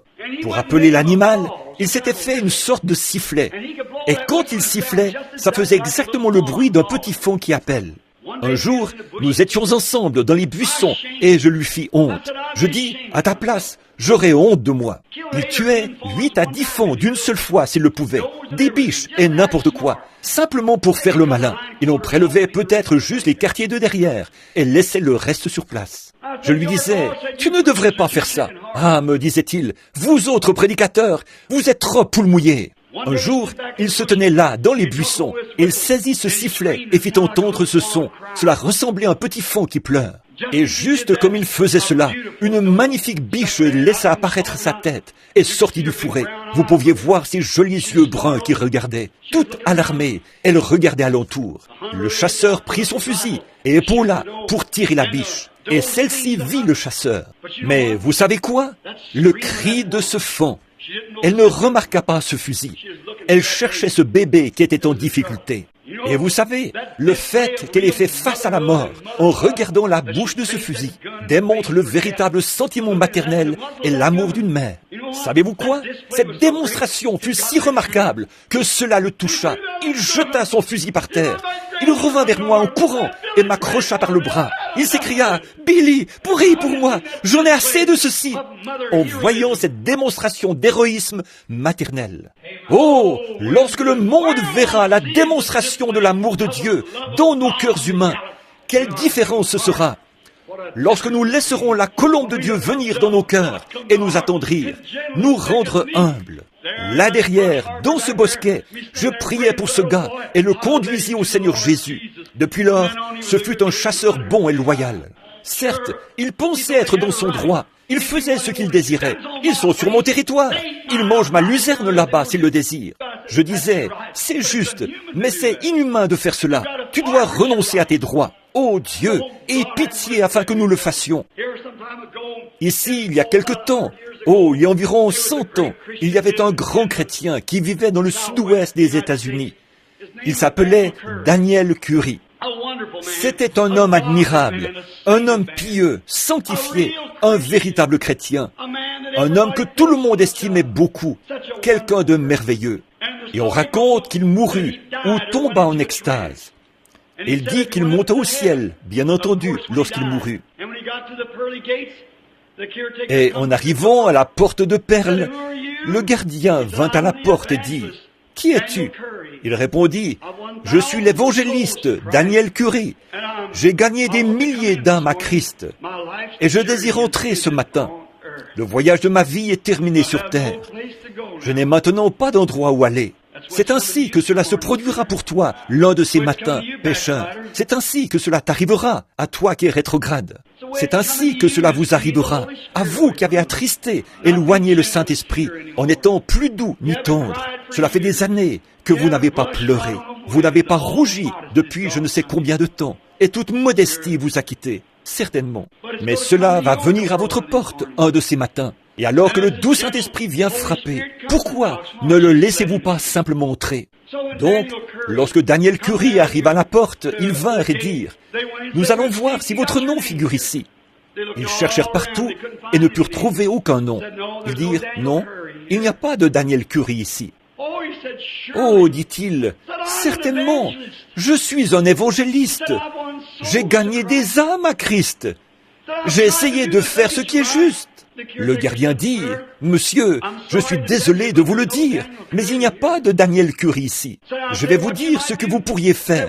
Nous n'avons pas le droit ici de nous occuper de votre cas. Mais voulez-vous présenter un recours ? Vous pourriez recourir lors du jugement du trône blanc, si vous le désirez. Mais dit-il, nous ne pouvons pas du tout vous faire miséricorde ici, parce que nous n'avons pas votre nom. Il n'y a pas de grâce pour vous. Désirez-vous faire appel pour votre cas ? Il dit, « Monsieur, que puis-je faire d'autre que de faire appel pour mon cas ?» Le gardien répondit, « Eh bien, vous pouvez aller au jugement du trône blanc et faire là appel pour votre cas. » Daniel Curry dit qu'il se sentit voyager à travers l'espace pendant environ 1 heure. Il dit qu'il arriva à un endroit où cela devenait de plus en plus clair. Plus clair, plus clair, plus clair. Il dit que plus il avançait, plus ça devenait clair. C'était 100 fois, des milliers de fois plus brillant que le soleil l'a jamais été. Il dit qu'il tremblait, tremblait. Puis il dit que, lorsqu'il arriva au milieu de cette lumière, il entendit une voix qui disait, « Étais-tu parfait sur terre ?» Cela sortait directement de la lumière. Il répondit, « Non, je n'étais pas parfait. » Il tremblait. « As-tu toujours usé d'honnêteté envers tout le monde ?» Il répondit, « Non. » Il lui vint à l'esprit différentes choses pour lesquelles il ne fut pas tout à fait honnête. « Non, ajouta-t-il, je pense que je n'étais pas honnête. » As-tu raconté la vérité chaque fois dans ta vie ? Il répondit, « Non. Je me souviens d'avoir raconté certaines choses qui n'étaient pas douteuses, qui étaient douteuses. Je n'ai jamais été tout à fait véridique. » Alors, as-tu jamais pris quelque chose qui ne t'appartenait pas ? Une certaine chose ? De l'argent ?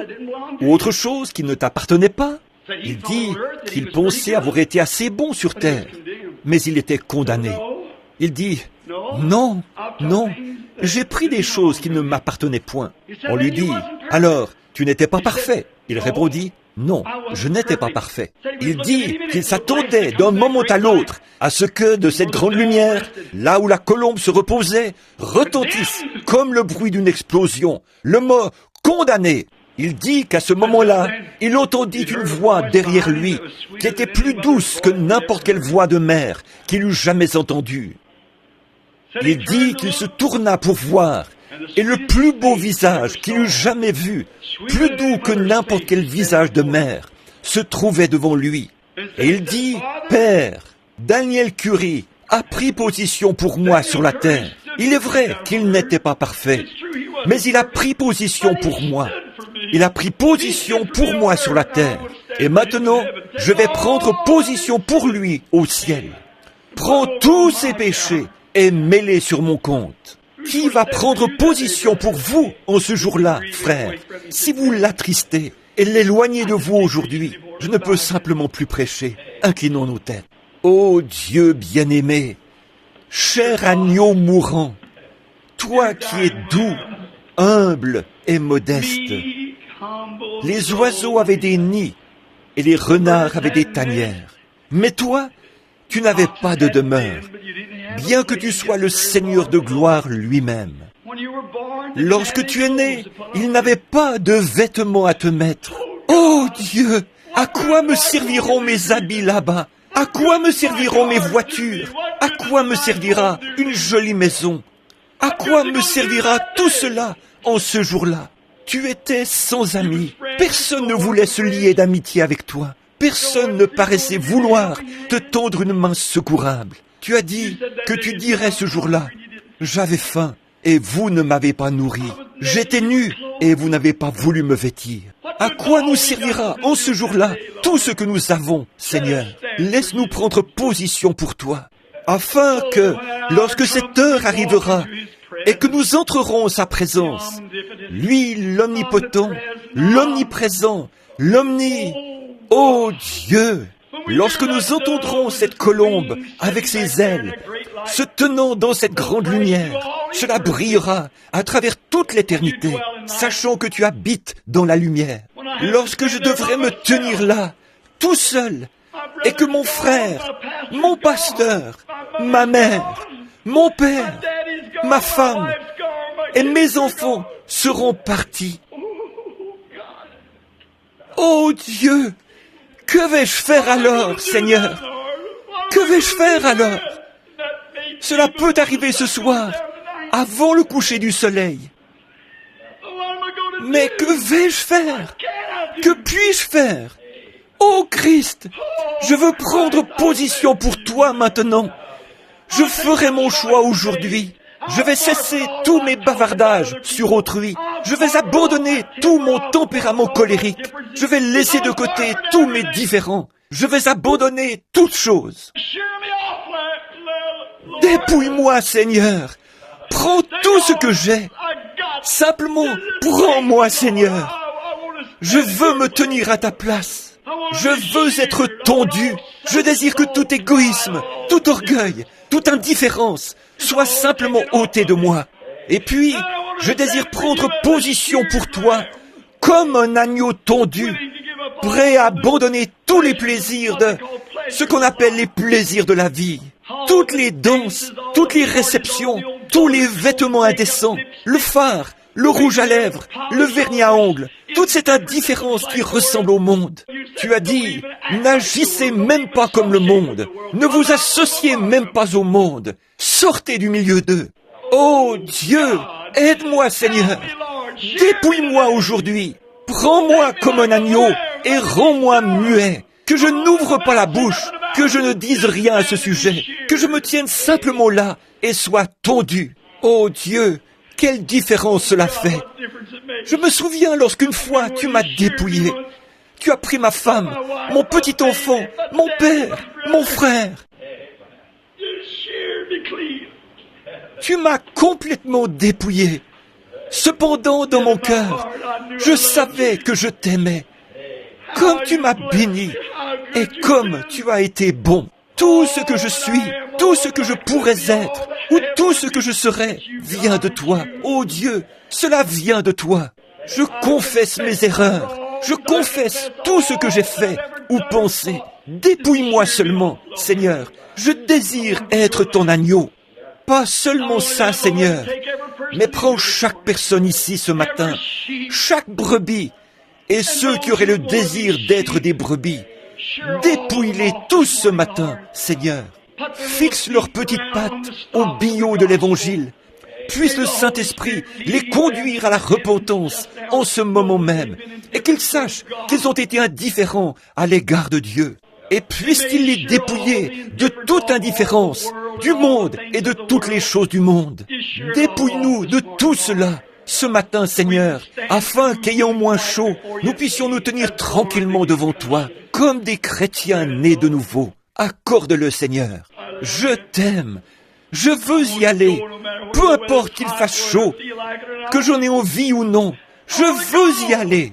Je désire prendre position pour toi, parce que je veux que tu plaides ma cause ce jour-là. Que tu dises, eh bien, il a pris position pour moi. Maintenant, je vais prendre position pour lui. Oh Dieu, accorde-le aujourd'hui. Et tandis que chaque tête est inclinée, et chaque cœur aussi, je me demande ce matin s'il y aurait quelqu'un ici qui réalise qu'il a essayé d'en faire à sa tête. Il a fait ces choses qu'il n'aurait pas dû faire.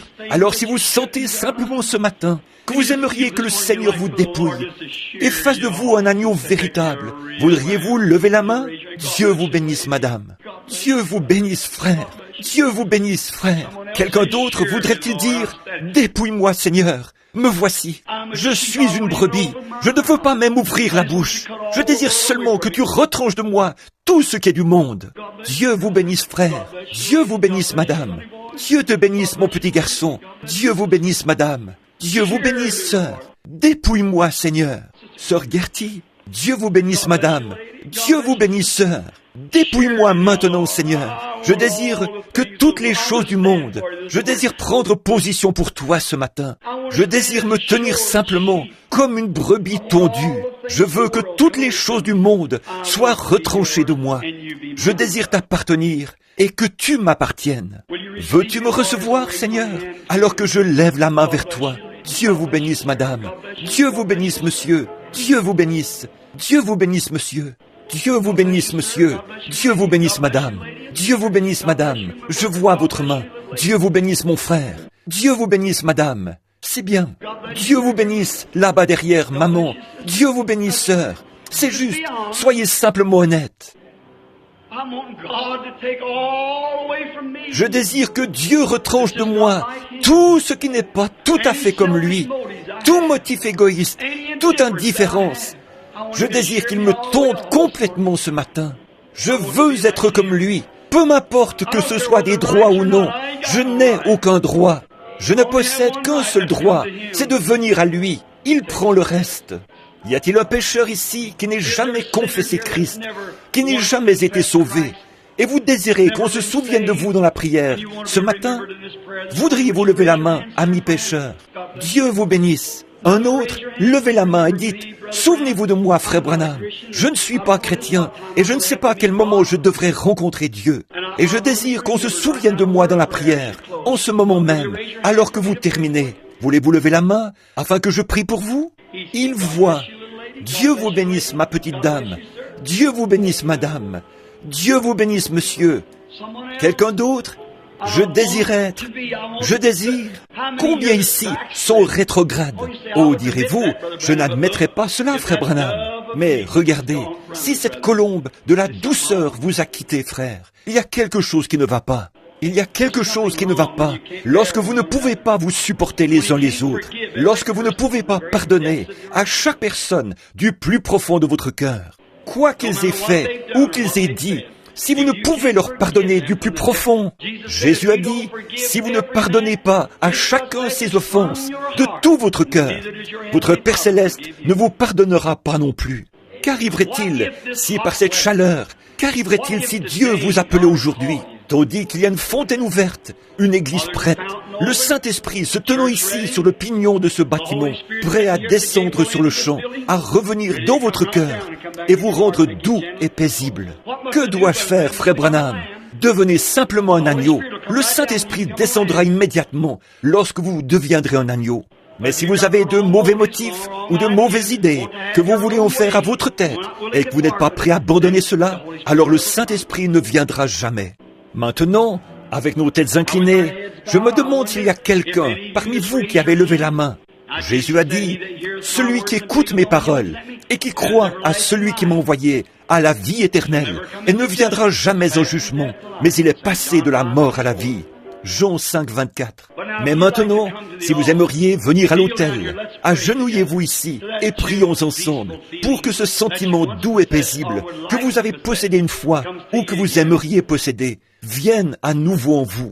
Tandis que nous gardons nos têtes inclinées et que nous chantons, il y a une fontaine remplie de sang. Je désire que vous veniez vous agenouiller pour prier. Tous ceux qui désirent venir maintenant, agenouillez-vous ici à la balustrade de l'autel et priez quelques instants.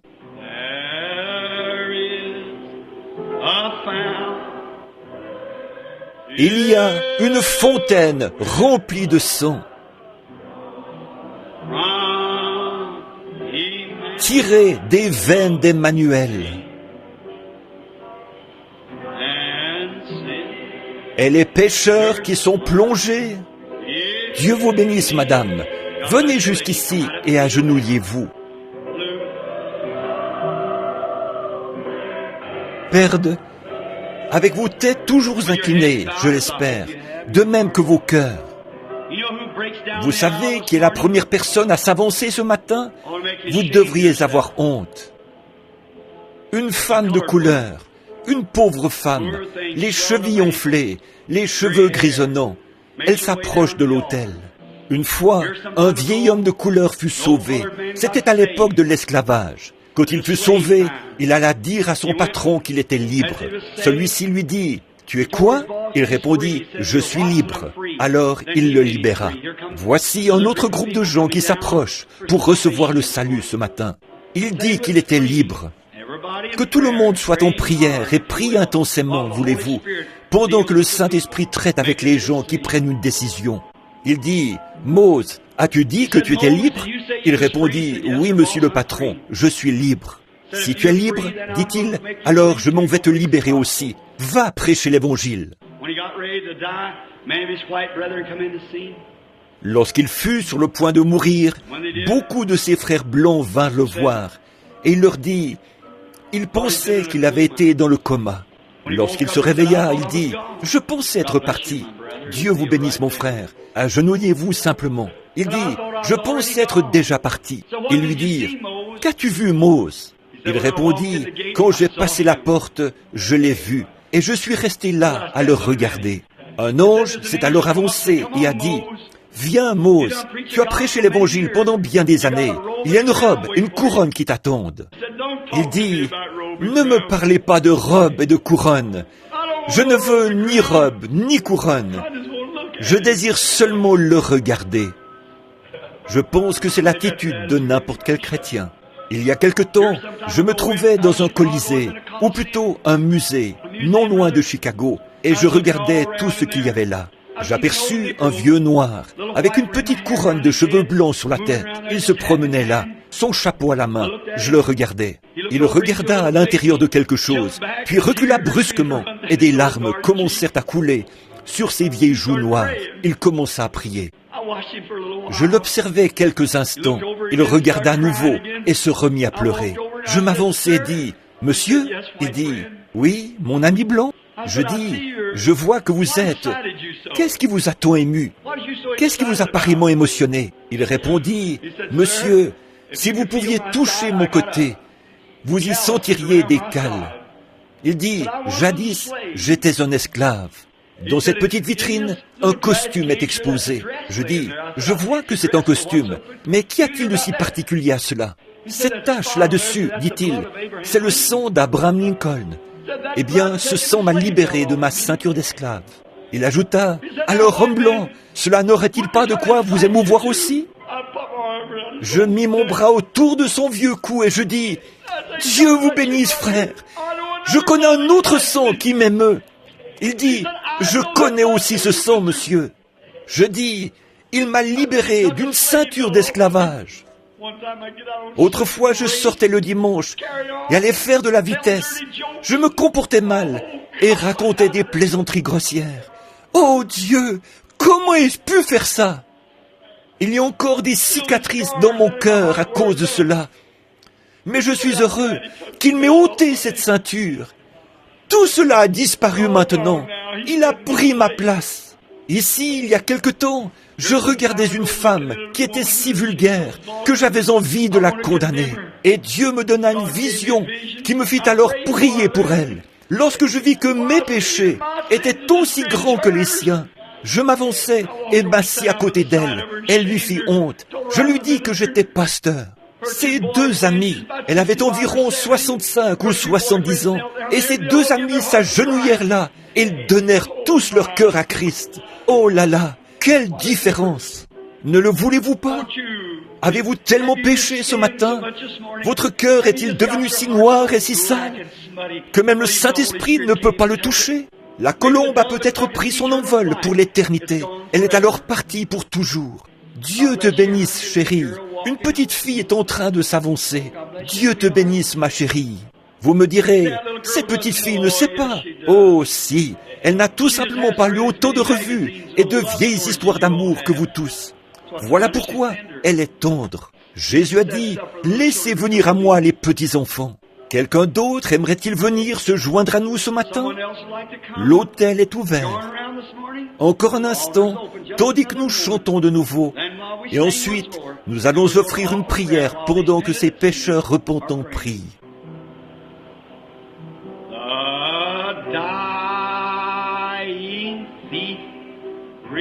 Le brigand agonisant se réjouit de voir cette fontaine dont, certainement, tout espoir avait disparu. C'en était fait du pauvre homme. Et là, puissais-je, moi, bien qu'aussi vil que lui, ne voulez-vous pas vous avancer maintenant? Ne voulez-vous pas vous avancer, vous qui savez à quoi vous en tenir? La Bible dit que si vous savez faire le bien et ne le faites pas, pour vous, c'est plus que le péché. Ne voulez-vous pas venir? Vous savez que vous avez tort. Frayez-vous un chemin et agenouillez-vous autour de l'autel et dites à Dieu que vous regrettez la manière dont vous l'avez traité. Laissez revenir le Saint-Esprit pour qu'il vous rende à nouveau doux, aimable et calme. Ne le voulez-vous pas? Souvenez-vous que si vous mourrez alors qu'il s'est éloigné de vous, il n'y aura personne pour plaider votre cause. Il désire que vous preniez position pour lui ce matin.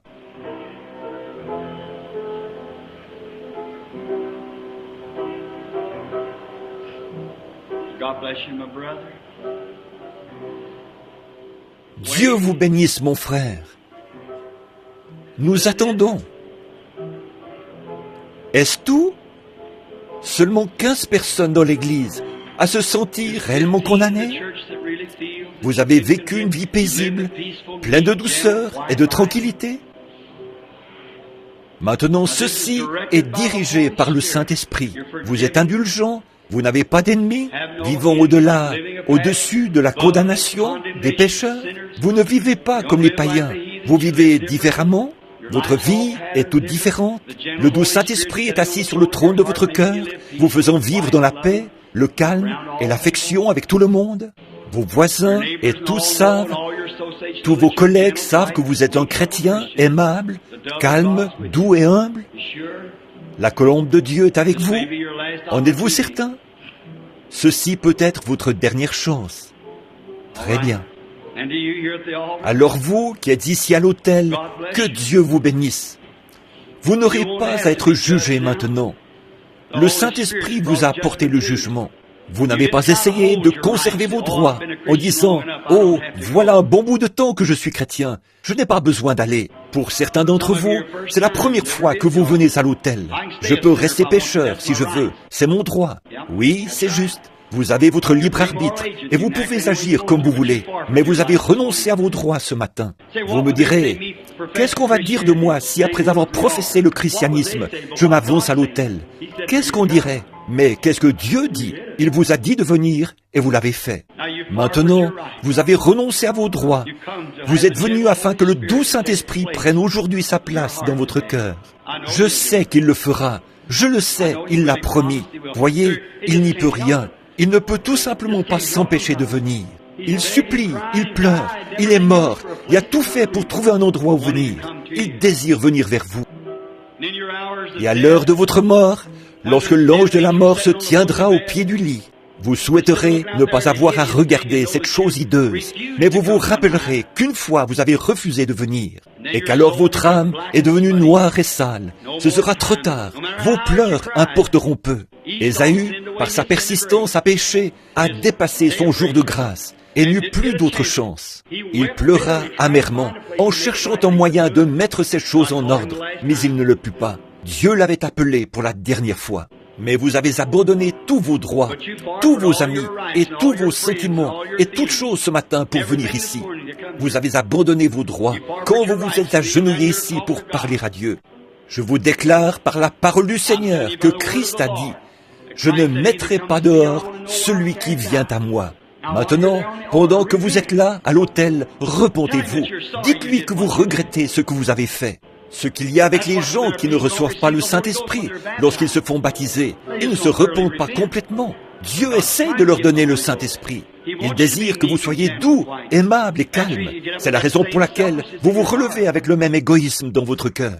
Oh, il se pourrait que vous vous releviez en criant, en parlant en langue ou autre. Cela ne vous ferait pas avoir le Saint-Esprit. Vous devez vous relever de là en étant une personne différente. Vous devez vous relever de là en étant aimable, calme, doux, humble, avec l'Esprit de Dieu qui habite en vous. L'année prochaine, vous regarderez le chemin parcouru et vous verrez jusqu'où vous êtes arrivé. Voyez-vous, vous gagnez sans cesse du terrain. C'est le Saint-Esprit. Le Saint-Esprit est l'amour, la joie, la paix, la longanimité, la douceur, la bienveillance, la patience, la foi. Maintenant, repentez-vous tout simplement et dites à Dieu que vous désirez cela tout de suite. Il le fera. Toi, fillette qui est là, ma petite chérie, fais la même chose. Dieu te bénisse. Ta maman se tient debout, les mains posées sur toi. Cette chère sœur de couleur, âgée, ici, qui s'incline à l'autel. Il se peut que vous ayez dû manger du pain de maïs et de la bouillie de maïs. Il se peut que vous ayez dû vivre dans une ruelle, pour autant que je sache, sœur. Que Dieu bénisse votre cœur. Il y a un palais préparé pour vous dans la gloire ce matin. C'est vrai. En regardant vers l'autel, je vois une femme aux cheveux grisonnants, une jeune femme, la tête inclinée, une femme aux cheveux tout blancs. Oh Dieu! Je vois des hommes qui s'agenouillent et plusieurs autres ici. Repentez-vous simplement. Dites-lui que vous regrettez. Dites-lui que vous ne le ferez plus jamais. Par sa grâce, à partir d'aujourd'hui, vous mettrez un terme à tous vos différends. Vous voulez être doux et paisible. Vous voulez être humble et aller là où il vous conduit. Et lorsque les gens diront quelque chose, peu importe si cela a l'air juste, vous allez abandonner les droits que vous avez de parler de votre prochain. Vous allez parler de Jésus. Vous allez simplement faire ce qui est juste. Vous ne sortirez pas en ayant l'air d'un meurtrier. Vous ne sortirez pas pour vous jeter sur l'innocent. Mais vous voyez cette manifestation d'héroïsme par de véritables chrétiens et vous désirez être comme eux. Vous n'aurez besoin de dire à personne que vous êtes chrétien si vous en êtes un. On le verra simplement et on le saura en vous entendant parler. Vous êtes scellés à l'intérieur et à l'extérieur. Maintenant, alors que vous humiliez vos cœurs, repentez-vous. Dites à Dieu que vous regrettez, que vous ne le ferez plus, que vous avez honte de vous-même et de la façon dont vous avez agi. Et ensuite, je prierai pour vous. Et je crois qu'à ce moment-là, la paix s'installera dans votre cœur. Tout simplement une paix comme une rivière coulera dans votre âme. Il se peut que vous ne criez pas. Il se peut que vous ne parliez pas en langue. Il se peut que vous ne sautilliez pas. Mais vous quitterez l'autel avec quelque chose en vous. Quelque chose en vous qui vous ancrera à la vieille croix rugueuse, aussi longtemps que vous vivrez. Maintenant, priez en même temps que moi. Confessez vos fautes. Notre Père Céleste, étant d'indignes créatures, cette salle chaude où l'on transpire ce matin, cette étuve, mais, ô Dieu, tu l'as fait sortir par nos pores. Le Saint-Esprit est descendu et a convaincu les gens qu'ils étaient dans l'erreur et qu'ils péchaient. Leurs esprits étaient arrogants. Ils étaient devenus hostiles, indiscrets, des je sais tout, ne voulant pas se repentir, ne voulant pas pardonner aux gens qui leur avaient fait quelque chose. Ils n'étaient pas prêts à le faire. Mais aujourd'hui, le Saint-Esprit a pris la parole de Dieu, l'a placée dans leur cœur doux et a dit, « Maintenant, veux-tu revenir au point où tu en étais la première fois que tu es venu à l'autel? Et que tu aimais tout le monde? Et que tu m'aimais d'un amour impérissable? Alors lève-toi simplement et viens à l'autel. » Ils l'ont fait, Seigneur. Et je te prie maintenant de sanctifier leurs pensées, Seigneur. Sanctifie leur cœur et rends-les doux et paisibles. Puissent-ils maintenant se relever de cet autel, après s'être repentis, t'avoir abandonné leur vie et retourner chez eux. Peu importe ce qui arrive, si votre mari ou votre femme s'énerve, ou bien le voisin, ou un collègue de travail, ou un associé, je serai simplement doux comme une colombe. Après tout, la vengeance t'appartient. À moi la rétribution, dit le Seigneur. Combien nous nous en sommes rendus compte, Seigneur. Restez simplement tranquilles, soyez doux, voyez Dieu descendre directement vers ses agneaux. Bien sûr, certainement, ce bon berger a donné sa vie pour eux. Il descend jusque vers ses brebis et les guidera. Malheur à celui qui se mettra en travers de leur chemin. Malheur à celui qui dira une seule parole contre elles. Il a dit qu'il vaudrait mieux qu'une meule soit suspendue à votre cou et que vous soyez noyés dans les profondeurs de la mer. Leurs anges contemplent sans cesse le visage de mon Père qui est dans les cieux. Ô Dieu, nous voulons, ce que vous leur faites, c'est à moi que vous le faites. Ainsi, ô Dieu, je désire être doux. Je me place aussi sur l'autel ce matin. Non pas ce matin, mais chaque matin et chaque jour. Je veux être paisible, doux et semblable à Jésus. Accorde-le, Père. Aide-nous à être ainsi maintenant. Fais rouler sur nos âmes ces infinies vagues d'amour.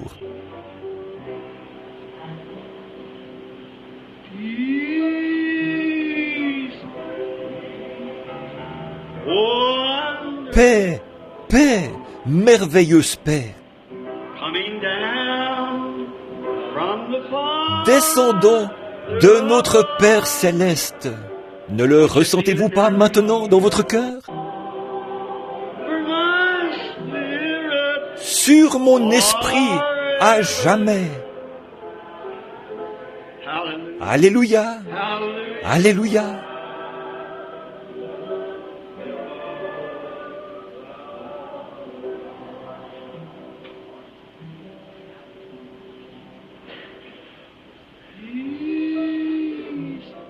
Paix, paix, merveilleuse paix.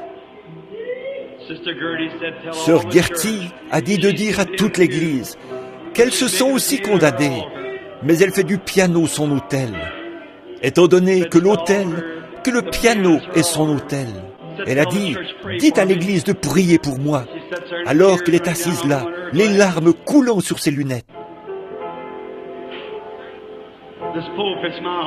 Cette chair est mon autel. Je me suis aussi repenti. Ma Bible est mouillée. Ô Dieu, paix, paix de Dieu.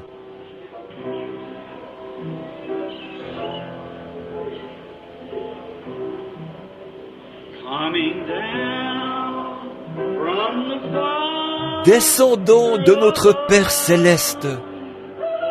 Oh, alléluia.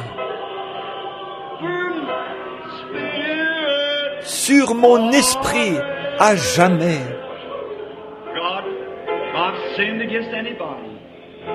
Ô Dieu, si j'ai péché contre quelqu'un, contre toi, ôte cela, Seigneur. Enlève le péché de ma petite église ce matin.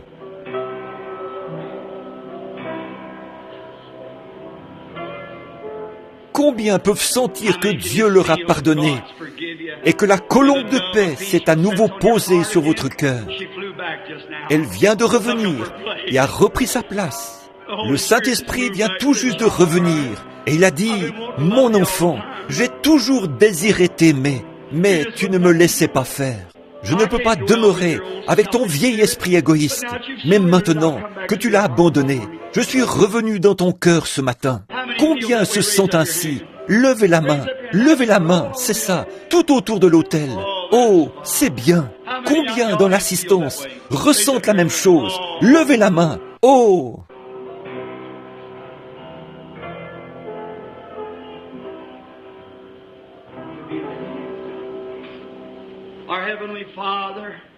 Être comme Jésus. Notre Père Céleste, nous te remercions pour ce moment de douce consécration. C'est comme si on prenait une pomme dans la main, qu'on la broyait, qu'on l'écrasait, jusqu'à ce qu'elle devienne molle. Si molle qu'un petit bébé pourrait s'asseoir et la manger. C'est ainsi que nous voulons que nos cœurs soient, Seigneur. Prends-le dans ta main, qui porte la cicatrice des clous. Écrase-le en disant, « Mon enfant, ne vois-tu pas que tu m'as blessé ? Tu m'as blessé lorsque tu es ainsi sorti de tes gonds. Tu me blessais. Oh, mon cœur a saigné pour toi, enfant, lorsque je t'ai vu faire telle et telle chose. Mais maintenant que j'ai ton cœur dans ma main, je désire le rendre vraiment doux. Je désire le rendre de telle façon que je puisse l'utiliser et y vivre. Je désire revenir sur le perchoir ce matin. Je désire revenir et demeurer, faire ma demeure en toi. Accorde-le, ô Dieu. Nous t'aimons. Accorde-le pour ta gloire. Nous le demandons au nom de Jésus.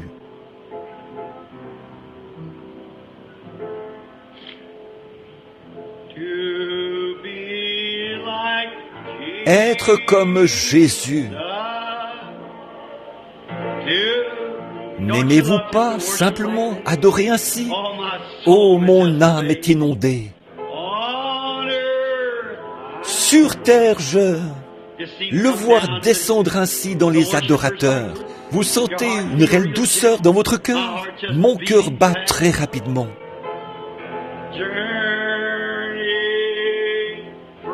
Voyage de la terre à la gloire.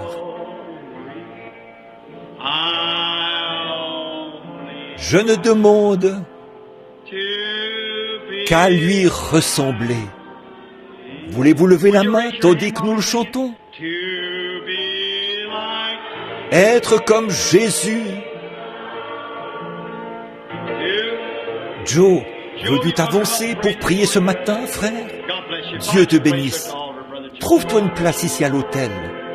Frère Joe, Dieu te bénisse.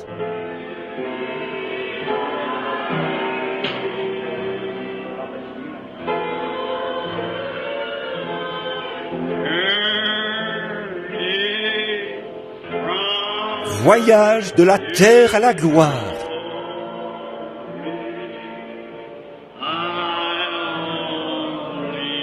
Je ne demande qu'à lui ressembler. Je sais qu'il fait chaud, mes amis, je le sais, mais j'espère que vous vous sentez comme moi. Oh, je me sens comme si je pouvais m'envoler.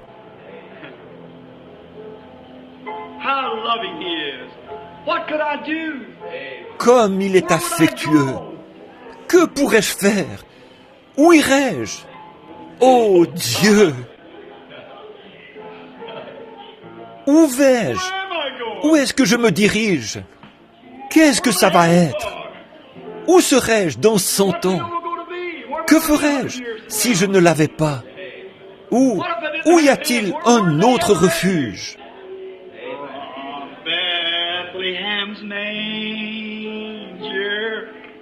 De la crèche de Bethléem sortit un étranger.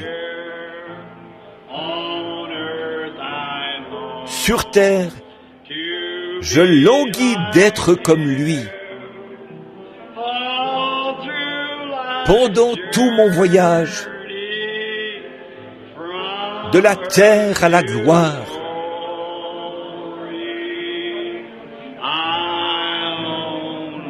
je ne demande qu'à lui ressembler. Tous ensemble maintenant, être comme Jésus.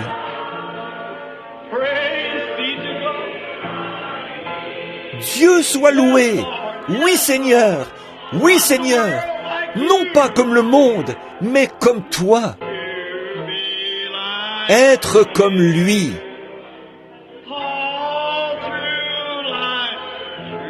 Pendant tout mon voyage, de la terre à la gloire, je ne demande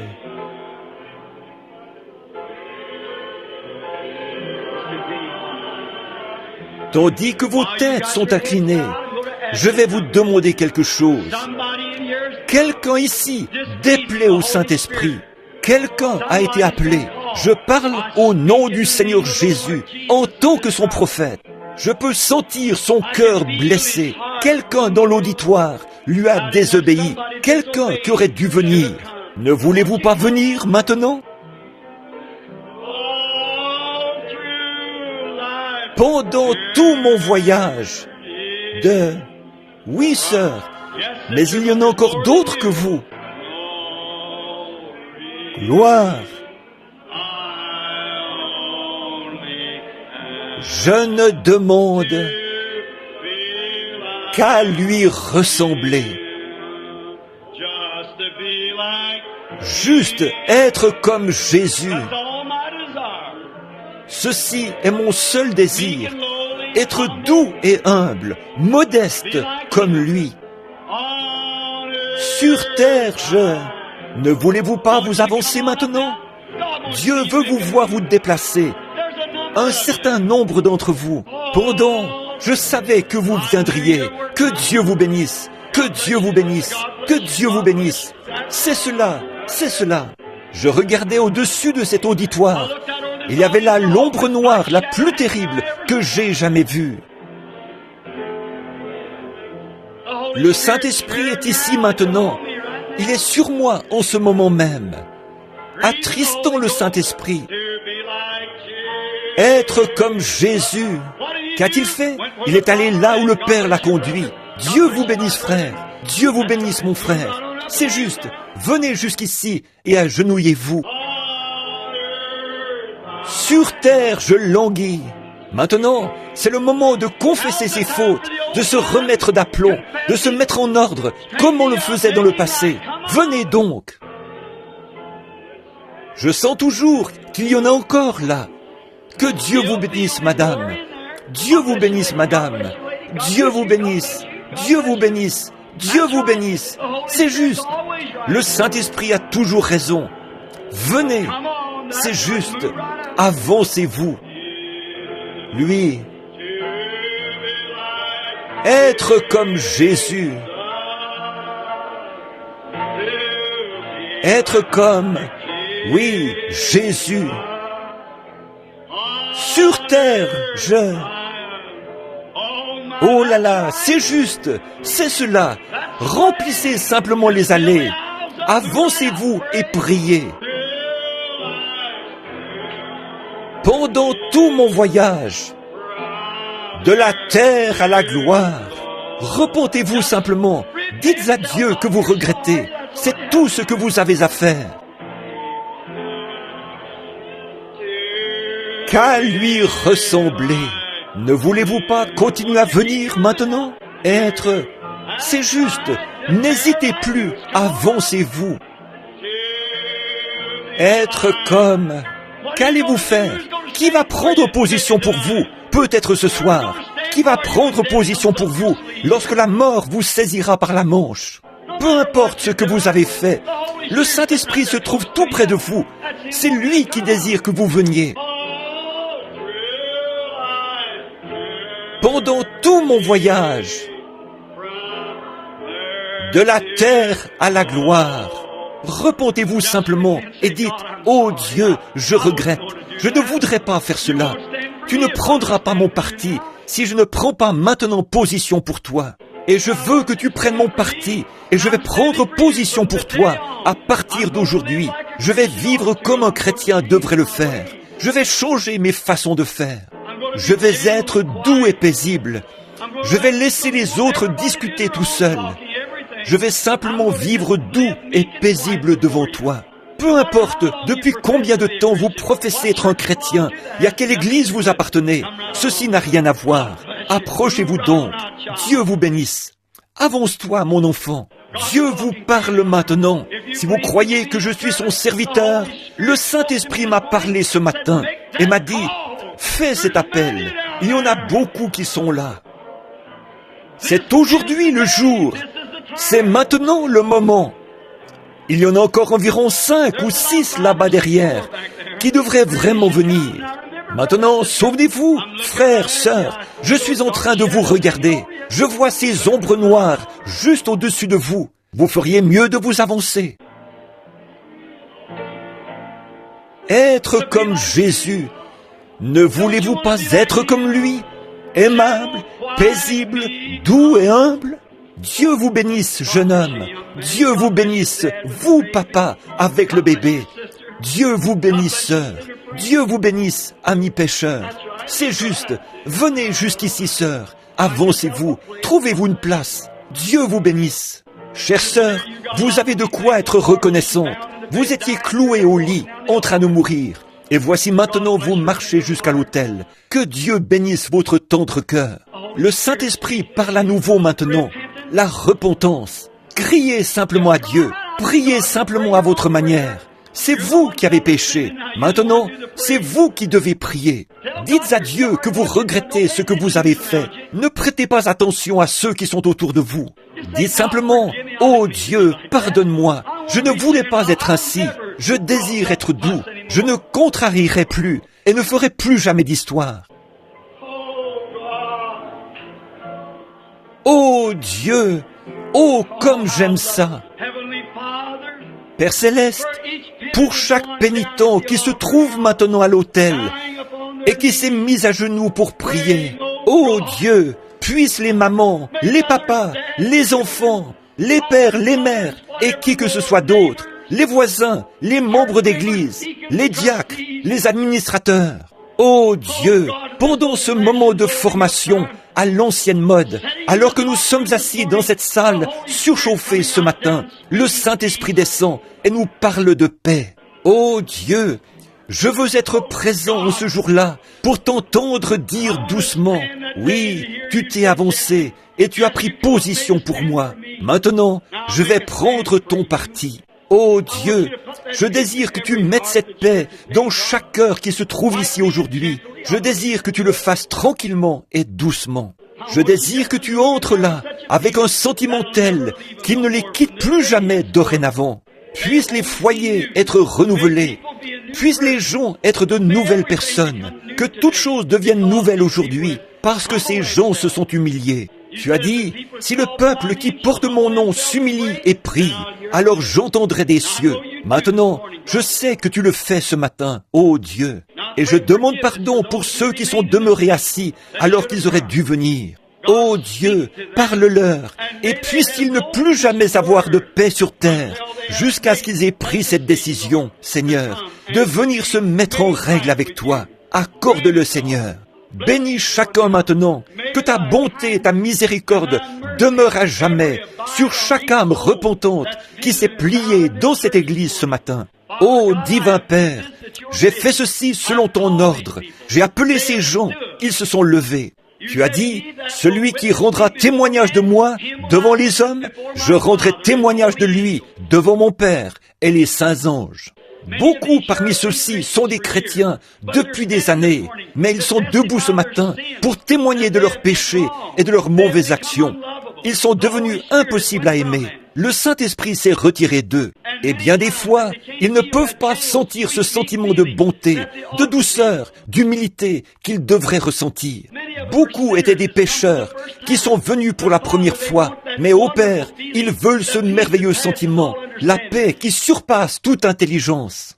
Donne-la leur aujourd'hui, Seigneur Dieu, et puissent-ils tous ensemble être aimables et remplis de ton esprit, alors qu'ils quittent cet endroit aujourd'hui pour aller vers leurs demeures respectives, vivre une vie différente, être des personnes différentes. Nous demandons ceci au nom de Christ. De la place à la fontaine. Très bien, vous qui êtes à l'autel, relevez-vous, regardez au Seigneur Dieu, tournez-vous et serrez la main à ceux qui sont autour de vous. Oh, nous allons chanter maintenant tous ensemble, alors que nous nous levons juste un moment avant le service de guérison. De la place, de la place. Oui, il y a de la place. Il y a de la place à la fontaine pour toi. De la place, de la place. Oui, il y a de la place. Il y a de la place à la fontaine pour toi. Tous ensemble. De la place, de la place. Oui, il y a de la place. Il y a de la place à la fontaine pour toi. De la place, de la place. Oui, il y a de la place. Il y a de la place à la fontaine pour toi. De la place, de la place. Oui, il y a de la place. Une fois, vous savez, l'autre jour, frère, quand votre femme a téléphoné pour qu'on prie pour vous, je suis allé directement dans la chambre et le Saint-Esprit m'a dit, ne crains point. Amen. N'est-il pas réel? Merveilleux. Eh bien, gloire au Seigneur. J'ai simplement envie de crier victoire. Très bien.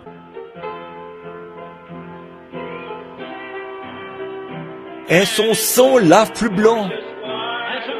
Tu as quelque chose à dire?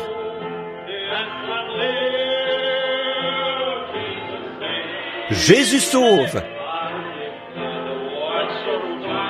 Très bien. Frère Neville maintenant. Et frère Slaughter a un mot à dire.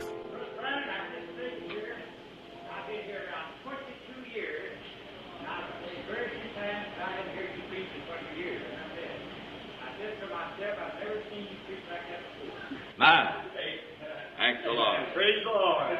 Amen. Praise God. I believe everybody has received this morning. Glory, hallelujah. Everybody looks like that we're believing God now. Hallelujah.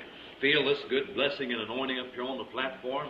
Feel like Peter, if it wasn't for the selfishness, would build 3 tabernacles and remain here. Amen. This is wonderful. Everybody has received. Gloire au Seigneur. Gloire. Alléluia. Alléluia. Je serai probablement ici ce soir également. Oui, pour autant que je le sache, je serai ici, à moins que je sois appelé quelque part.